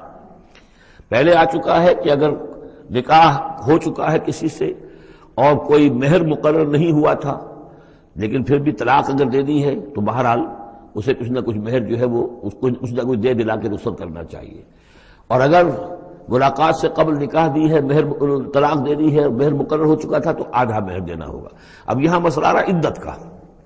یا ایھا الذین آمنوا، اہل ایمان، اذا نکحتم المؤمنات، جب تم مومن خواتین سے نکاح کرو، ثم طلقتموہن من قبل ان تمسوہن، پھر کوئی سبب ایسا ہو جائے کہ اس سے پہلے کہ تمہاری ان سے ملاقات ہو، تم انہیں چھو، انہیں تم طلاق دے دو، فما لکم علیہن من عدت تعتدونہا، تو پھر تمہارا کوئی حق نہیں ہے کہ وہ عورت جو ہے عدت کرے اور اس کو تم عدت پوری کرواؤ اس سے، اس لیے کہ تمہاری ملاقات ہی نہیں ہوئی، کوئی سوال ہی پیدا نہیں ہوتا کہ اس کے رحم میں کوئی بچہ جو ہے اللہ تعالیٰ نے اس کو تخلیق فرما دیا ہو۔ لہذا عدت تو اس لیے ہوتی ہے کہ یہ بات پوری طریقے سے واضح ہو جائے کہ اس معاملے میں سابق شوہر سے کسی کے اس کے وطن میں کوئی کسی کا حمل نہیں ہے۔ وَمَتِّعُوهُنَّ، تو انہیں کچھ دے دلا کر رخصت کرو، وَسَرِّحُوهُنَّ سَرَاحًا جَمِيلًا، اور اپنے ہاں سے رخصت کرنا ہو تو بڑی خوبصورتی کے ساتھ رخصت کرو۔ یا ایھا النبی انا احللنا لک ازواجک اللاتی آتیت اجورہن، اے نبی ہم نے آپ کے لیے حلال ٹھہرایا ہے آپ کی ان تمام ازواج مطہرات کو جنہیں آپ نے باقاعدہ مہر دیا ہے۔ وما ملکت یمینک، اسی طرح جو آپ کی ملک یمین ہے، بانیاں ہیں، لونڈیے ہیں، مما افاء اللہ علیہ، جو اللہ تعالیٰ نے آپ کو فے کے طور پر دے دی ہوں. جیسے آپ کو معلوم ہے کہ یہ ماریہ قبطیہ جو آئی تھی رضی اللہ تعالیٰ عنہ، یہ بھی جو مقوقس تھا مصر کا اس کا حکمران، اس نے ہدیے کے طور پر بھیجی تھی. وہ بنات امنے کا، وہ بنات اماتے کا، اسی طرح آپ کے لیے نکاح کرنا جائز ہے اپنی چچا کی بیٹیوں سے اور اپنی پھپھیوں کی بیٹیوں سے، وہ بنات خالے کا، اور اپنے ماموں کی بیٹیوں سے، وہ بنات خالات کا، اپنی خالاؤں کی بیٹیوں سے، اللاتی ہاجرن معک، جنہوں نے آپ کے ساتھ ہجرت کی ہے. وامرأۃ مومنۃ، اسی طرح ایک مومن عورت، وہ بھی آپ کے لیے حلال ہے کہ آپ اس سے نکاح کریں. ان وہبت نفسہا للنبی، اگر وہ ہبہ کر دیتی ہے اپنا نفس نبی کو، یعنی وہ مہر بھی نہیں مانگتی، وہ کہتی کہ میں اپنے آپ کو ہبہ کر رہی ہوں. ان اراد النبی ان یستنکحھا، اگر نبی کا ارادہ ہو کہ وہ ان سے نکاح کرے. خالصۃ لک من دون المؤمنین، یہ جو ہے رعایت آپ کو دی گئی ہے تمام اہل ایمان سے علیحدہ رکھ کر، یعنی تمام اہل ایمان کے لیے زیادہ زیادہ 4 کی قید ہے، لیکن آپ کے لیے یہ سب جو آپ کے گھروں میں آباد ہیں یہ سب جائز ہے، ان میں سے کسی کو بھی آپ طلاق نہیں دیں گے، اور 4 کی جو قید ہے وہ آپ پر نہیں ہے. قد علمنا ما فرضنا علیہم من ازواجہم، ہمیں خوب معلوم ہے کہ ہم نے عام مسلمانوں پر کیا کیا چیزیں ان کی بیویوں کے ضمن میں فرض کی ہیں، لازم کی ہیں، کہ ایک وقت میں 4 سے زیادہ کا نکاح نہیں ہو سکتا. وما ملکت ایمانہم، اسی طریقے سے جو ان کی لونیاں اور بانیاں ہیں ان کے بارے میں بھی ہم نے کیا کیا قواعد و ضوابط کا انہیں پابند کیا ہے. لکھی لا یکون علیک حرج، تاکہ آپ پر کوئی تنگی نہ ہو. وکان اللہ غفور الرحیم، اللہ غفور الرحیم ہے. اصل میں حضور کا جو تعدد ازدواج کا معاملہ، اس میں کئی مصلحتیں تھیں. ایک مسئلہ تو یہ بھی تھی، مسئلہ یہ کہ حضرت عائشہ صدیقہ رضی اللہ تعالی عنہ سے نکاح کی تو مسئلہ سب سے بڑی یہ سامنے آتی ہے کہ ان کا وہ بیوہ ہو گئی ہیں جبکہ ابھی جوان تھی، وہ 18 برس کی عمر تھی جبکہ بیوہ ہو گئی ہیں، لیکن انہیں پھر طویل وقت ملا ہے، وہ معلمہ امت بن گئی ہیں. خواتین کے لیے تو وہی معلمہ ہیں. جو بھی زن و شو کے تعلقات ہوتے ہیں اس میں خواتین آ کر مسئلہ پوچھتی تھی تو ام المومنین صدیقہ رضی اللہ تعالیٰ انہیں بتاتی تھی. تو طویل امت، اس لیے کہ امت کے لیے تعلیم کا کوئی اور نظام تو نہیں تھا.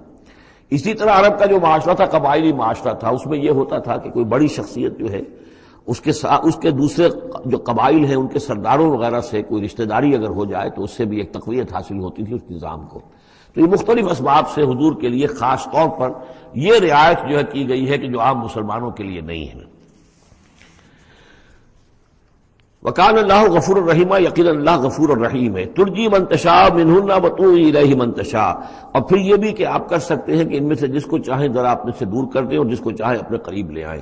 یعنی وہ مساوات بھی حضور پر لازم نہیں تھی، اگرچہ حضور نے کی ہے لیکن وہ مساوات حضور پر لازم نہیں تھی، اس لیے کہ آپ کو یہ اجازت دی گئی تھی کہ اگر اپنی ازواج مطہرات میں سے کسی کو ذرا فاصلے پر کر دیں، ذرا اس سے اپنا وقت وغیرہ دینا کم کر دیں تو کوئی حرج نہیں تھا. آپ پر کوئی اس کی ملامت نہیں تھی اللہ کی طرف سے. کسی کو زیادہ آپ اپنے پاس رکھیں یا زیادہ اس کے پاس ٹھہرے تو اس میں بھی کوئی پابندی آپ پر نہیں تھی. صاف اجازت دی گئی ہے. ترجی من تشاء، جو دور ذرا کر دے اپنے سے جس کو چاہے، وتؤوی الیک من تشاء، اور جس کو چاہے اپنے پاس قریب کر لو. ومن ابتغیت ممن عزلت، اور جسے آپ نے کہیں ذرا سا اپنے سے پرے کر دیا ہو اگر انہیں دوبارہ قریب اپنے لانا چاہو فلا جناح علیک، تو اس میں بھی آپ پر کوئی حرج نہیں ہے. ذالک ادنی ان تقر اعینہن، یہ زیادہ قریب تر ہے اس سے کہ ان کی آنکھیں بھی ٹھنڈی رہیں، ولا یحزن، اور وہ رنجیدہ نہ ہوں. یعنی ایسا نہ ہو کہ کسی اپنی زوجہ محترمہ سے آپ ذرا زیادہ دیر کے لیے جو ہے وہ دور رہیں، ایسا بھی نہیں ہونا چاہیے. ان کی بھی آنکھوں کی ٹھنڈک رہنی چاہیے. وَيَرْضَيْنَ بِمَا آتَيْتَهُنَّ كُلَّهُنَّ، اور تاکہ وہ سب کی سب راضی رہیں ان چیزوں سے جو آپ انہیں دیتے ہیں. حضور کا معاملہ یہ تھا کہ آپ نے کامل مساوات برتی ہے، ناپ تول کے ساتھ، نان نفقہ سب کا برابر، وقت اپنا سب کے ساتھ برابر، باریاں مقرر ہیں اور باریوں پہ ہی آپ سب شب باشی فرماتے تھے، آج ان کے پاس ہے، کل ان کے پاس ہے، پرسوں ان کے پاس ہے. ایک وقت آپ نے رکھا تھا جب مدینے میں آپ ہوتے تھے تو عصر اور مغرب کے درمیان چند منٹ کے لیے 5-5 7-7 منٹ کے لیے آپ سب کے ہاں ہو آتے تھے تاکہ سب سے اس روز کی ملاقات ہو جائے. باقی یہ ہے کہ شام کو شب باشی، ظاہر بات ہے رات کو کہ ایک کے ہاں ہوتی تھی. اور ہر چیز کے اندر جو ہے حضور نے صلی اللہ علیہ وسلم پوری مساوات کی ہے. اور اس پر بھی آپ کہتے تھے اللہم ھذا قسمی فیما املک، اے اللہ جو چیزیں میرے اختیار میں ہیں جن میں ناپ تول ہو سکتا ہے اس میں تو میں نے برابر کی تقسیم کر دی ہے. فلا تلمنی فیما تملک ولا املک، تو اللہ مجھے اس پر ملامت نہ ہو کہ جو میرے اختیار میں نہیں بلکہ تیرے اختیار میں، یعنی میرا دلی رجحان اگر ان میں سے کسی ایک طرف زیادہ ہے تو ظاہر بات ہے انسان کو اس کے اوپر اختیار نہیں ہے، اور یہ سورہ نساء میں آ بھی چکا ہے کہ یہ معاملہ تو تم چاہو بھی تو اس میں تمہارے لیے ممکن ہی نہیں ہے کہ اس قلبی رجحان کو بھی برابر تقسیم کر سکو، یہ تمہارے اختیار میں نہیں ہے، تو ظاہر بات ہے اس کے اوپر اللہ تعالیٰ کی طرف سے بات پوچھ بھی نہیں ہے۔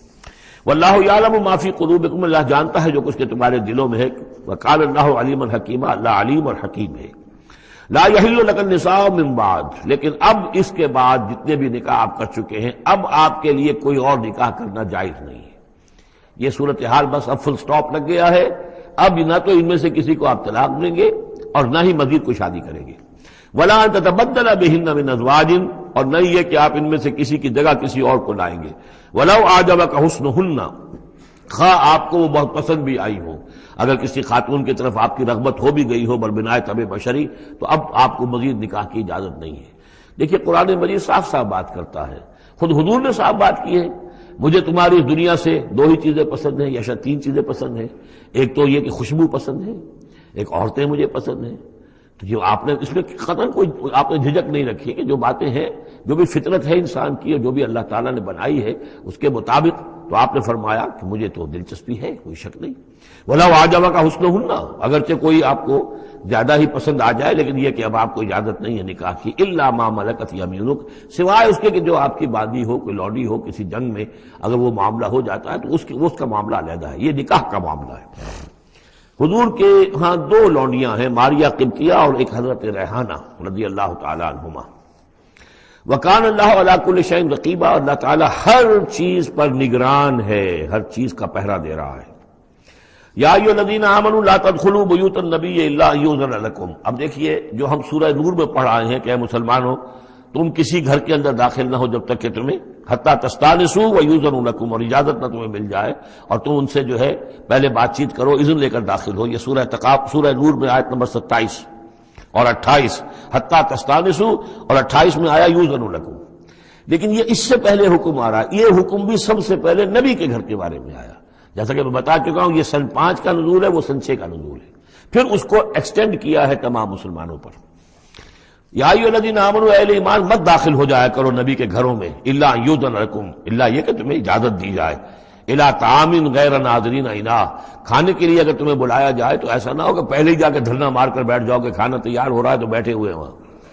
ولکن اذا دعیتم فادخلوا، جب تمہیں بلایا جائے تب داخل ہو، فاذا طعمتم فانتشروا، جب کھانا کھا لو تو پھر وہاں سے منتشر ہو جاؤ، چلے جاؤ۔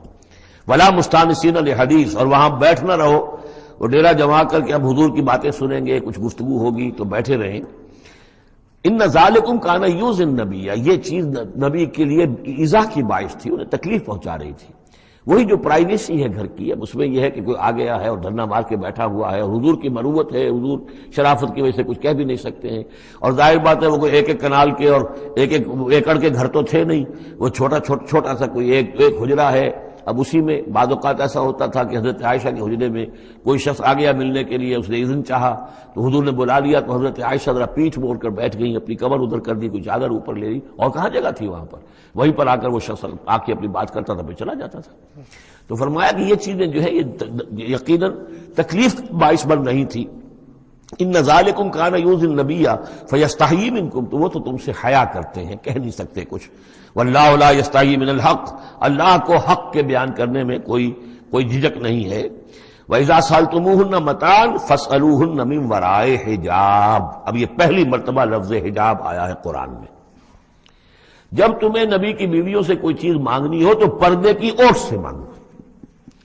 یہ گویا کہ اس پردے اور حجاب کے لیے پہلا حکم آیا ہے کہ دروازوں کے اوپر پردے ڈال دیے جائیں، اور یہ کہ پردے کے پیچھے سے رو در رو ہو کر نہیں، ایک دوسرے کے آمنے سامنے ہو کر نہیں، پردے کے پیچھے سے مانگو۔ یہاں سے حجاب کا سلسلہ اب شروع ہوا۔ ذالک اطہر لقلوبکم وقلوبہن، یہی زیادہ پاکیزہ طرز عمل ہے تمہارے دلوں کے لیے بھی، ان کے دلوں کے لیے بھی۔ ظاہر بات ہے کہ مرد اور عورت کے درمیان جو بھی اللہ تعالیٰ نے رکھی ہے، کشش رکھی ہے، اب ان چیزوں میں بہتر یہی ہے کہ نگاہ ایک دوسرے پر نہ پڑے۔ وما کان لکم ان تؤذوا رسول اللہ، اور تمہارے لیے یہ بالکل جائز نہیں ہے کہ تم اللہ کے رسول کو ایذا پہنچاؤ۔ اصل میں اس مسئلے میں ایک بات اور بھی سمجھ لیجئے، حضور کے ساتھ معاملہ خاص نہیں تھا۔ ایک تو یہ کہ یہ تمام اصلاحات ہیں جو تمام مسلمان معاشرے کے لیے ہیں، لیکن یہ کہ اس کے لیے چیریٹی بگنز ایٹ ہوم، پہلا کام جو شروع کیا گیا ہے وہ محمد رسول اللہ کے گھر سے. لیکن ایک دوسرا مسئلہ بھی ہے کہ جو منافق تھے اور ان میں سے جو شریر تھے وہ طاق میں رہتے تھے کہ کوئی سکینڈل اٹھائیں حضور صلی اللہ علیہ وسلم کے گھر کے بارے میں. اب ظاہر بات ہے کہ حضور کے یہاں اتنی ازواج مطہرات تھیں کہ بعض میں آپ سوچئے کہ کسی کے دل میں یہ بھی آ سکتا ہے، جیسے فرض کیجئے کہہ رہا ہوں، حضرت عائشہ جوانی تھی جبکہ حضور کا انتقال ہوا، تو کسی طرف سے ایسی بات بھی آ سکتی تھی کہ ٹھیک ہے آپ ابھی اب تو اس وقت تو حضور کے گھر میں آپ آباد ہیں، لیکن یہ ہے کہ بہرحال اب حضور کو تو انتقال ہونا ہے، پھر میں آپ سے شادی کر لوں گا، کوئی ایسا پیغام دے کر، تاکہ یہ کہ نقب لگانے کا ایک موقع مل جائے، گھر کے اندر محمد کے گھر میں نقب لگائے. اس اعتبار سے خاص طور پر ضرورت تھی کہ اس معاملے میں حضور کے گھر والوں کا معاملہ جو ہے اس کے اندر وہ احتیاطی اقدامات کیے جائیں. ما کان لکم ان تؤذوا رسول اللہ، تمہیں یہ تمہاری روا نہیں ہے کہ اللہ کے رسول کو تم ایذا پہنچاؤ. ولا ان تنکحوا ازواجہ من بعدہ ابدا، یہاں وہ روک لگا دی، اور نہ یہ جائز ہے تمہارے لیے کہ تم اس کی بیویوں سے ان کے بعد نکاح کرو کبھی بھی. یہ بین، چونکہ ویسے بھی وہ ازواجہ امہاتہم، اس کی جو بیویاں ہیں حضور کی وہ تو تمہاری اہل ایمان کی مائیں ہیں، وہ ایک درجہ وہ بھی آ گیا. اب خاص صراحت کے ساتھ بھی کہہ دیا ولا ان تنکحوا ازواجہ من بعدہ ابدا، حضور کی ازواج کے لیے چونکہ اس کا کوئی امکان نہیں تھا، اسی لیے حضور کسی کو طلاق نہیں دے سکتے تھے. طلاق دیں تو ظاہر بات ہے وہ کسی اور سے تو نکاح کر نہیں سکتی. یہی وجہ ہے کہ تعدد ازدواج کا معاملہ حضور کے لیے زیادہ ایکسٹینڈ کر دیا گیا. ان ذالکم کان عند اللہ عظیما، اور یہ چیز اللہ کے نزدیک بہت بڑی ہے. تو اس سے یہ کہ اگر کسی کے لیے کسی کے دل میں کسی خبیث کے دل میں کوئی خیال ایسا آ بھی رہا ہو تو اب یہاں یہ کہ اس کی روک لگ گئی کہ یہ بات جو ہے یہ دروازہ یہ ہمیشہ کے لیے بند ہے. ان تبدوا شیئا اور تخفوہ فإن اللہ کان بکل شیء علیما، خواہ تم کسی چیز کو ظاہر کرو اور خواہ تم چھپاؤ، اللہ تعالیٰ تو ہر چیز کا علم رکھتا ہے. لا جناح علیکم علیہن فی آبائہن، اب یہ وہ حکم آ رہا ہے جو تفصیل سے آیا ہے بڑی، وہ تو اب ہم پڑھ چکے سورہ نساء میں، وہ بعد میں آیا ہے. یہ ذرا مختصر آ رہا ہے کہ گھر میں داخلے سے جن کو روک دیا گیا ہے کہ وہ گھر سے باہر کھڑے ہو کر مانگنے جو کچھ مانگنا ہے، گھر میں داخل نہیں ہو سکتے.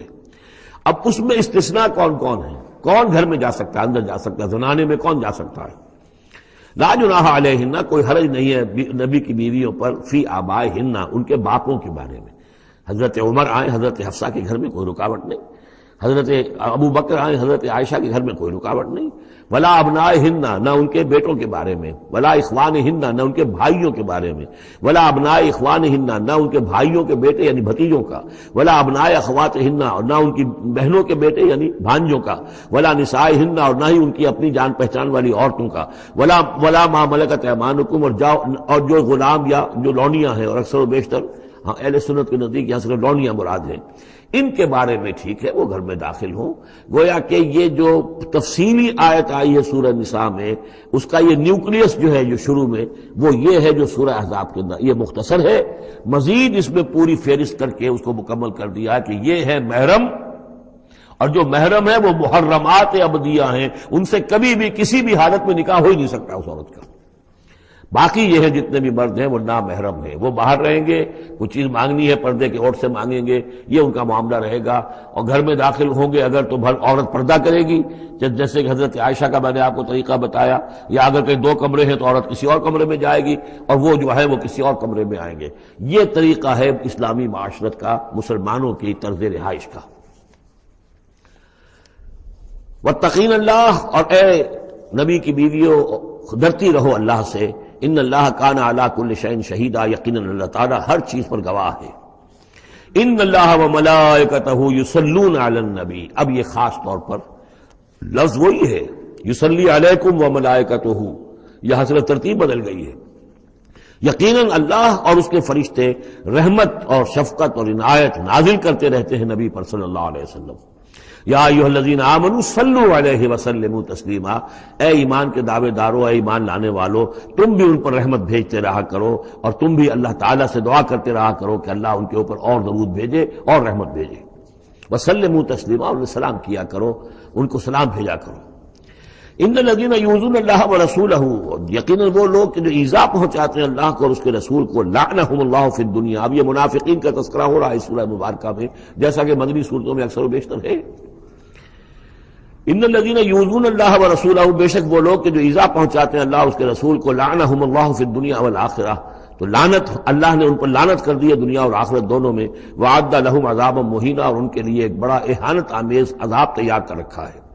وَالَّذِينَ يُؤْذُونَ الْمُؤْمِنِينَ وَالْمُؤْمِنَاتِ بِغَيْرِ مَا اكْتَسَبُوا، اور وہ لوگ کہ جو ایذا پہنچاتے ہیں مسلمان مردوں کو اور مسلمان عورتوں کو بغیر اس کے کہ انہوں نے کوئی گناہ کا ارتکاب کیا ہو، یعنی الزام لگاتے ہیں، سکینڈلز ہیں، خامخواہ کی تہمتیں ہیں اور قذف ہو رہا ہے.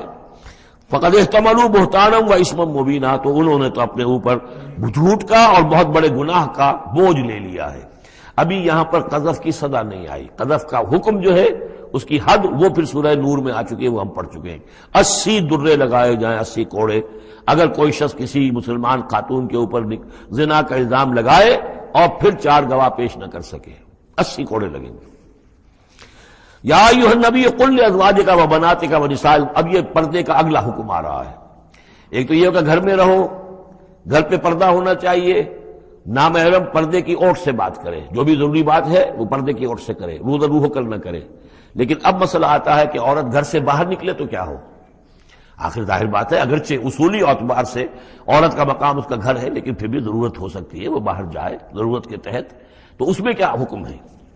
یا ایھا النبی قل لازواجک و بناتک و نساء المؤمنین. اب یہاں پر دیکھیے ایکسٹینڈ کر رہے ہیں ترتیباً. اے نبی کہہ دیجئے اپنی بیویوں سے اور اپنی بیٹیوں سے اور اہل ایمان کی خواتین سے.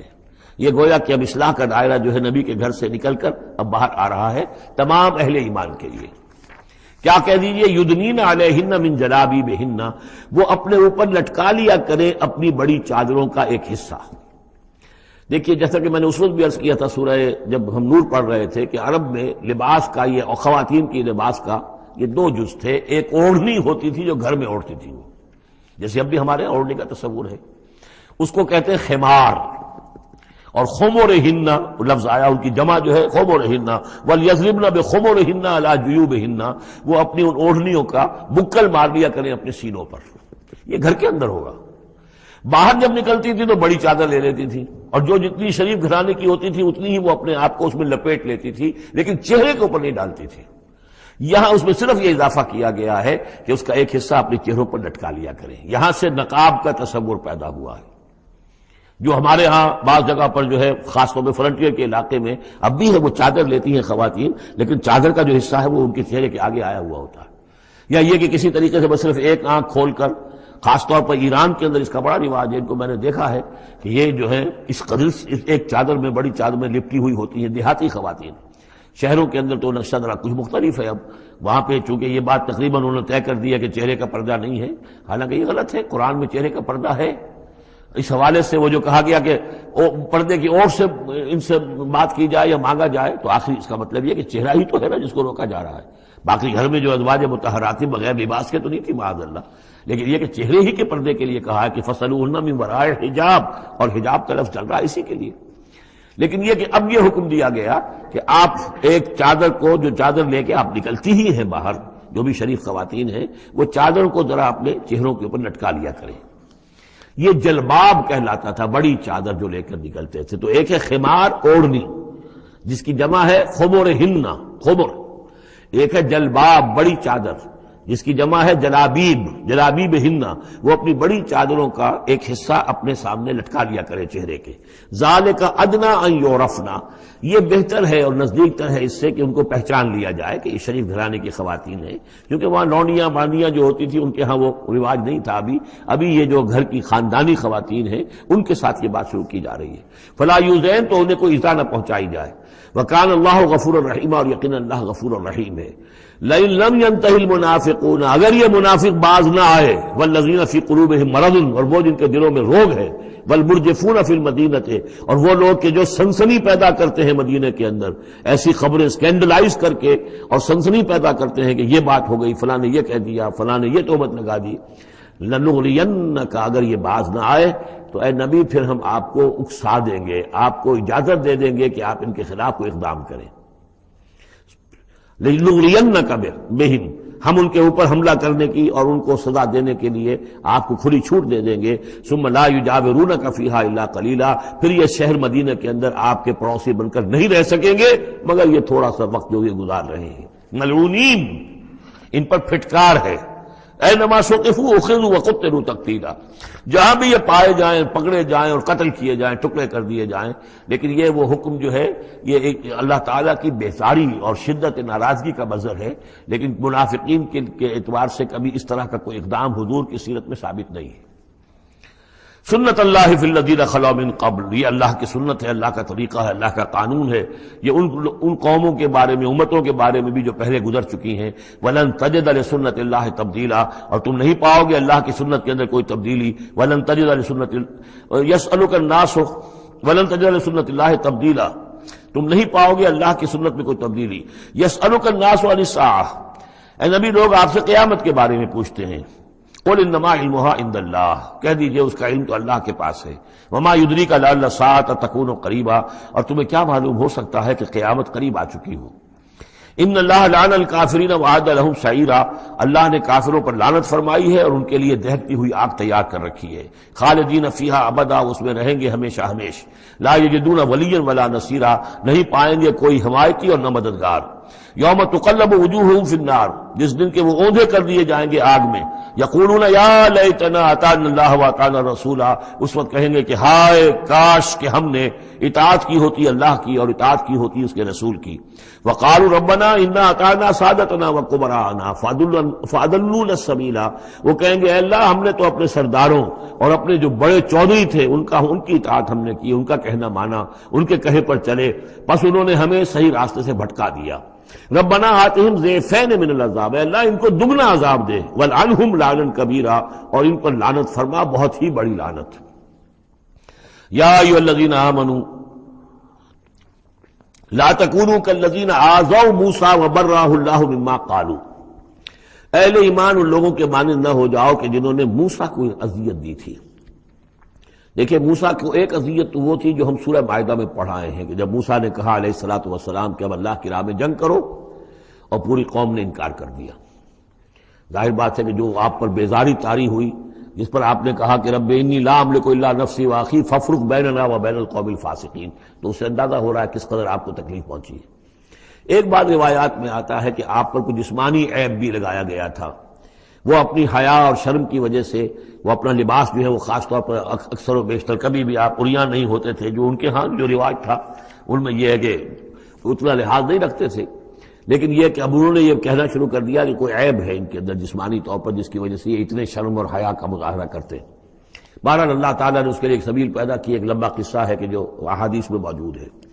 تو فرمایا تو اب یہ ہے ذاتی قسم کی ایذا، اور میں سمجھتا ہوں کہ وہ حدیث جو اندر جو واقع ہے وہ صحیح ہے، اس لیے کہ یہاں بھی ذاتی قسم کی ایذا ہے جس کا تذکرہ ہو رہا ہے کہ حضور کو حضور کے ازواج مطہرات کے حوالے سے کوئی اس طرح کا سکینڈل اٹھا کر جو ہے تو تکلیف، جیسے کہ سورہ نور میں ہم پڑھ آئے ہیں کہ کس قدر دن آپ پر سخت گزرے ہیں وہ، جبکہ حضور حضرت عائشہ پر جو ہے وہ تہمت لگائی گئی تھی۔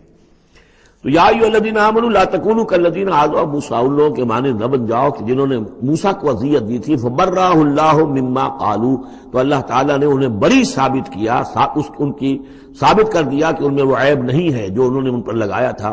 وکان عند اللہ وجیہا، اور وہ تو اللہ کے نزدیک بہت وجیح انسان تھے، صاحب حیثیت، صاحب وجاہت۔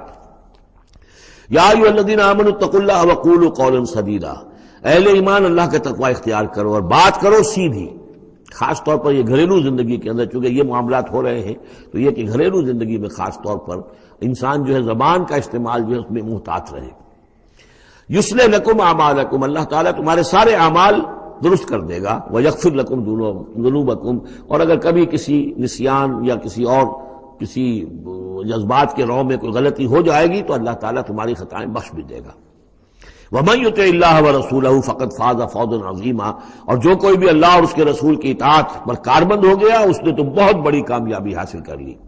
یہ دو آیتیں جو ہیں یا ایھا الذین آمنوا اتقوا اللہ وقولوا قولا سدیدا یصلح لکم اعمالکم ویغفر لکم ذنوبکم ومن یطع اللہ ورسولہ فقد فاز فوزا عظیما، یہ بھی حضور نے خطبہ نکاح میں شامل کی تھی، جیسے سورہ نساء کی پہلی آیت یا ایھا الناس اتقوا ربکم الذی خلقکم من نفس واحدۃ وخلق منها زوجها وبث منهما رجالا کثیرا ونساء واتقوا اللہ الذی تساءلون به والارحام ان اللہ کان علیکم رقیبا، ایک وہ آیت، دو یہ، اور ایک آیت سورہ آل عمران کی یا ایھا الذین آمنوا اتقوا اللہ حق تقاتہ ولا تموتن الا وانتم مسلمون۔ انا عرضنا الامانۃ علی السماوات والارض والجبال، ہم نے امانت کو پیش کیا آسمانوں پر اور زمین پر اور پہاڑوں پر، فابین ان یحملنها، تو ان سب نے انکار کر دیا اس کو اٹھانے سے، واشفقن منها، اور اس سے ڈر گئے، وحملها الانسان، انسان نے اسے اٹھا لیا، انه کان ظلوما جہولا، یقیناً وہ نادان بھی تھا اور ظالم بھی تھا، یعنی اپنے آپ پر ظلم کیا اتنی بڑی امانت سنبھال کر۔ اب یہ امانت کون سی ہے، اس پر بہت سے اقوال ہیں تفسیری۔ اب ظاہر بات ہے کہ یہاں ان میں سے کون سا کہ کیا دلیل ہے، کسی کے حق میں کیا دلیل ہے، میں جس کو رد کر رہا ہوں کیوں کر رہا ہوں، اس کا موقع نہیں ہے۔ لیکن میرے نزدیک، اور مجھے اس پر جزم ہے، پوری طریقے سے وثوق ہے، اس امانت سے مراد ہے روح۔ یہ عالم امر کی شے ہے، اور لا کر عالم خلق، یہ ہمارا وجود حیوانی جو ہے یہ عالم خلق کی شے ہے۔ عالم امر کی شے کو بطور امانت عالم خلق کے اس وجود کے اندر امانت کے طور پر رکھا گیا ہے۔ یہ اللہ کی امانت ہے، وَنَفَخْتُ فِيهِ مِن رُوحِي، اپنی روح میں سے پھونک دو تمہارے اندر۔ تو یہ ہے امانت، بہت عظیم امانت ہے۔ عالم امر میں آپ کو بتا چکا ہوں، صرف فرشتے اور ارواح انسانیہ، یہ عالم امر کی چیز ہے۔ انہی کی جو کمیونیکیشن ہے وہی، اس کو بھی امر کہا گیا ہے، عالم امر کی شے ہے۔ باقی جتنے بھی ہے، یہ جنات ہوں یا جو بھی حیوانات ہیں، ہمارا بھی جو جسد حیوانی ہے وہ جو ہے عالم خلق کی شے ہے، اور یہی شے ہے اصل میں وہی جس کی بنا پر کہ انسان مسجود ملائک بنا ہے۔ یہ جو روح ہے اسی کی بنا پر مسجود ملائک ہے، اسی کے بنا پر خلافت ملی ہے، اسی کے بنا پر وحی کا یہ محبت بنا ہے کہ وحی اس کو آ سکتی ہے۔ جنات کے ہاں وحی نہیں ہے، ان میں روح نہیں ہے، وحی نہیں ہے، کوئی نبی جنات میں نہیں بھیجا گیا، بلکہ انسانوں ہی میں جو نبی آئے انہی کی پیروی جو ہے وہ جنات بھی کرتے رہے۔ اور یہ جو روح کے بھوکے جانے سے پہلے یہ کیفیت تھی، وہ تھا ظلوم اور جہول۔ یہ میں سمجھتا ہوں کہ انسان کا جو حیوانی وجود ہے، جو میں نے کئی مرتبہ اس سے پہلے بیان کیا، اس میں تو کمزوری ہے۔ خلق الانسان من عجل، خلق الانسان ضعیفا، انسان جو ہے وہ تو اس کی فطرت، اس کی خلقت کے اندر جلدی عجلت پسندی بھی ہے، انسان کمزور پیدا کیا گیا ہے، یہاں ظلوم اور جہول کہا جا رہا ہے۔ اگر تو صرف حیوان انسان ہوتا اور اس میں روح خدا بندی نہ پھونکی گئی ہوتی تو ظلوم اور جہول تھا، لیکن روح خدا بندی پھونکے جانے کے بعد اب صورت وہ نہیں ہے، اسی لیے فرمایا گیا والتین والزیتون وطور سینین وہذا البلد الامین لقد خلقنا الانسان فی احسن تقویم ثم رددناہ اسفل سافلین۔ ہم نے پیدا کیا انسان کو تو سب سے پہلے پیدا کیا تھا ارواح کی شکل میں، وہ احسن تقویم، بلند ترین رتبے کی شے، لیکن پھر اسے لوٹا دیا ہے نچلوں میں سب سے نیچے، یعنی جنات سے بھی نیچے چلا گیا انسان۔ کیوں چلا گیا؟ کہ اس کا یہ جسد حیوانی جو ہے ان سے کمتر ہے، اس میں یہ ڈال دی گئی روح۔ تو یہ ہے وہ امانت میرے نزدیک، واللہ اعلم۔ لِيُعَذِّبَ اللَّهُ الْمُنَافِقِينَ وَالْمُنَافِقَاتِ، اس امانت ہی کا اب یہ ظہور ہوگا۔ اس کا نتیجہ کیا نکلے گا؟ جو اس امانت کا حق ادا کرے گا اس کے لیے اللہ تعالیٰ کے لیے روح و ریحان و جنت نعیم۔ جو اس امانت میں خیانت کرے گا، اس کا حق ادا نہیں کرے گا، وہ حیوانی بن کر رہ جائے گا، حیوانی خواہشات اور حیوانی ہی داعیات کا تابع فرمان بن کر رہ جائے گا۔ اس نے گویا کہ خیانت کی اس امانت میں، اس کے لیے لِيُعَذِّبَ اللَّهُ الْمُنَافِقِينَ وَالْمُنَافِقَاتِ وَالْمُشْرِكِينَ وَالْمُشْرِكَاتِ، تاکہ نتیجہ یہ نکلے کہ اللہ عذاب دے منافق مردوں کو، منافق عورتوں کو، اور مشرک مردوں کو اور مشرک عورتوں کو۔ وَيَتُوبَ اللَّهُ عَلَى الْمُؤْمِنِينَ وَالْمُؤْمِنَاتِ، اور اللہ تعالیٰ عنایت فرمائے اور معاف کرے اور توبہ قبول کرے اور توبہ کی توفیق دے اہل ایمان مردوں کو بھی، اہل ایمان عورتوں کو بھی۔ وَكَانَ اللَّهُ غَفُورًا رَحِيمًا، یقیناً اللہ تعالیٰ غفور اور رحیم ہے۔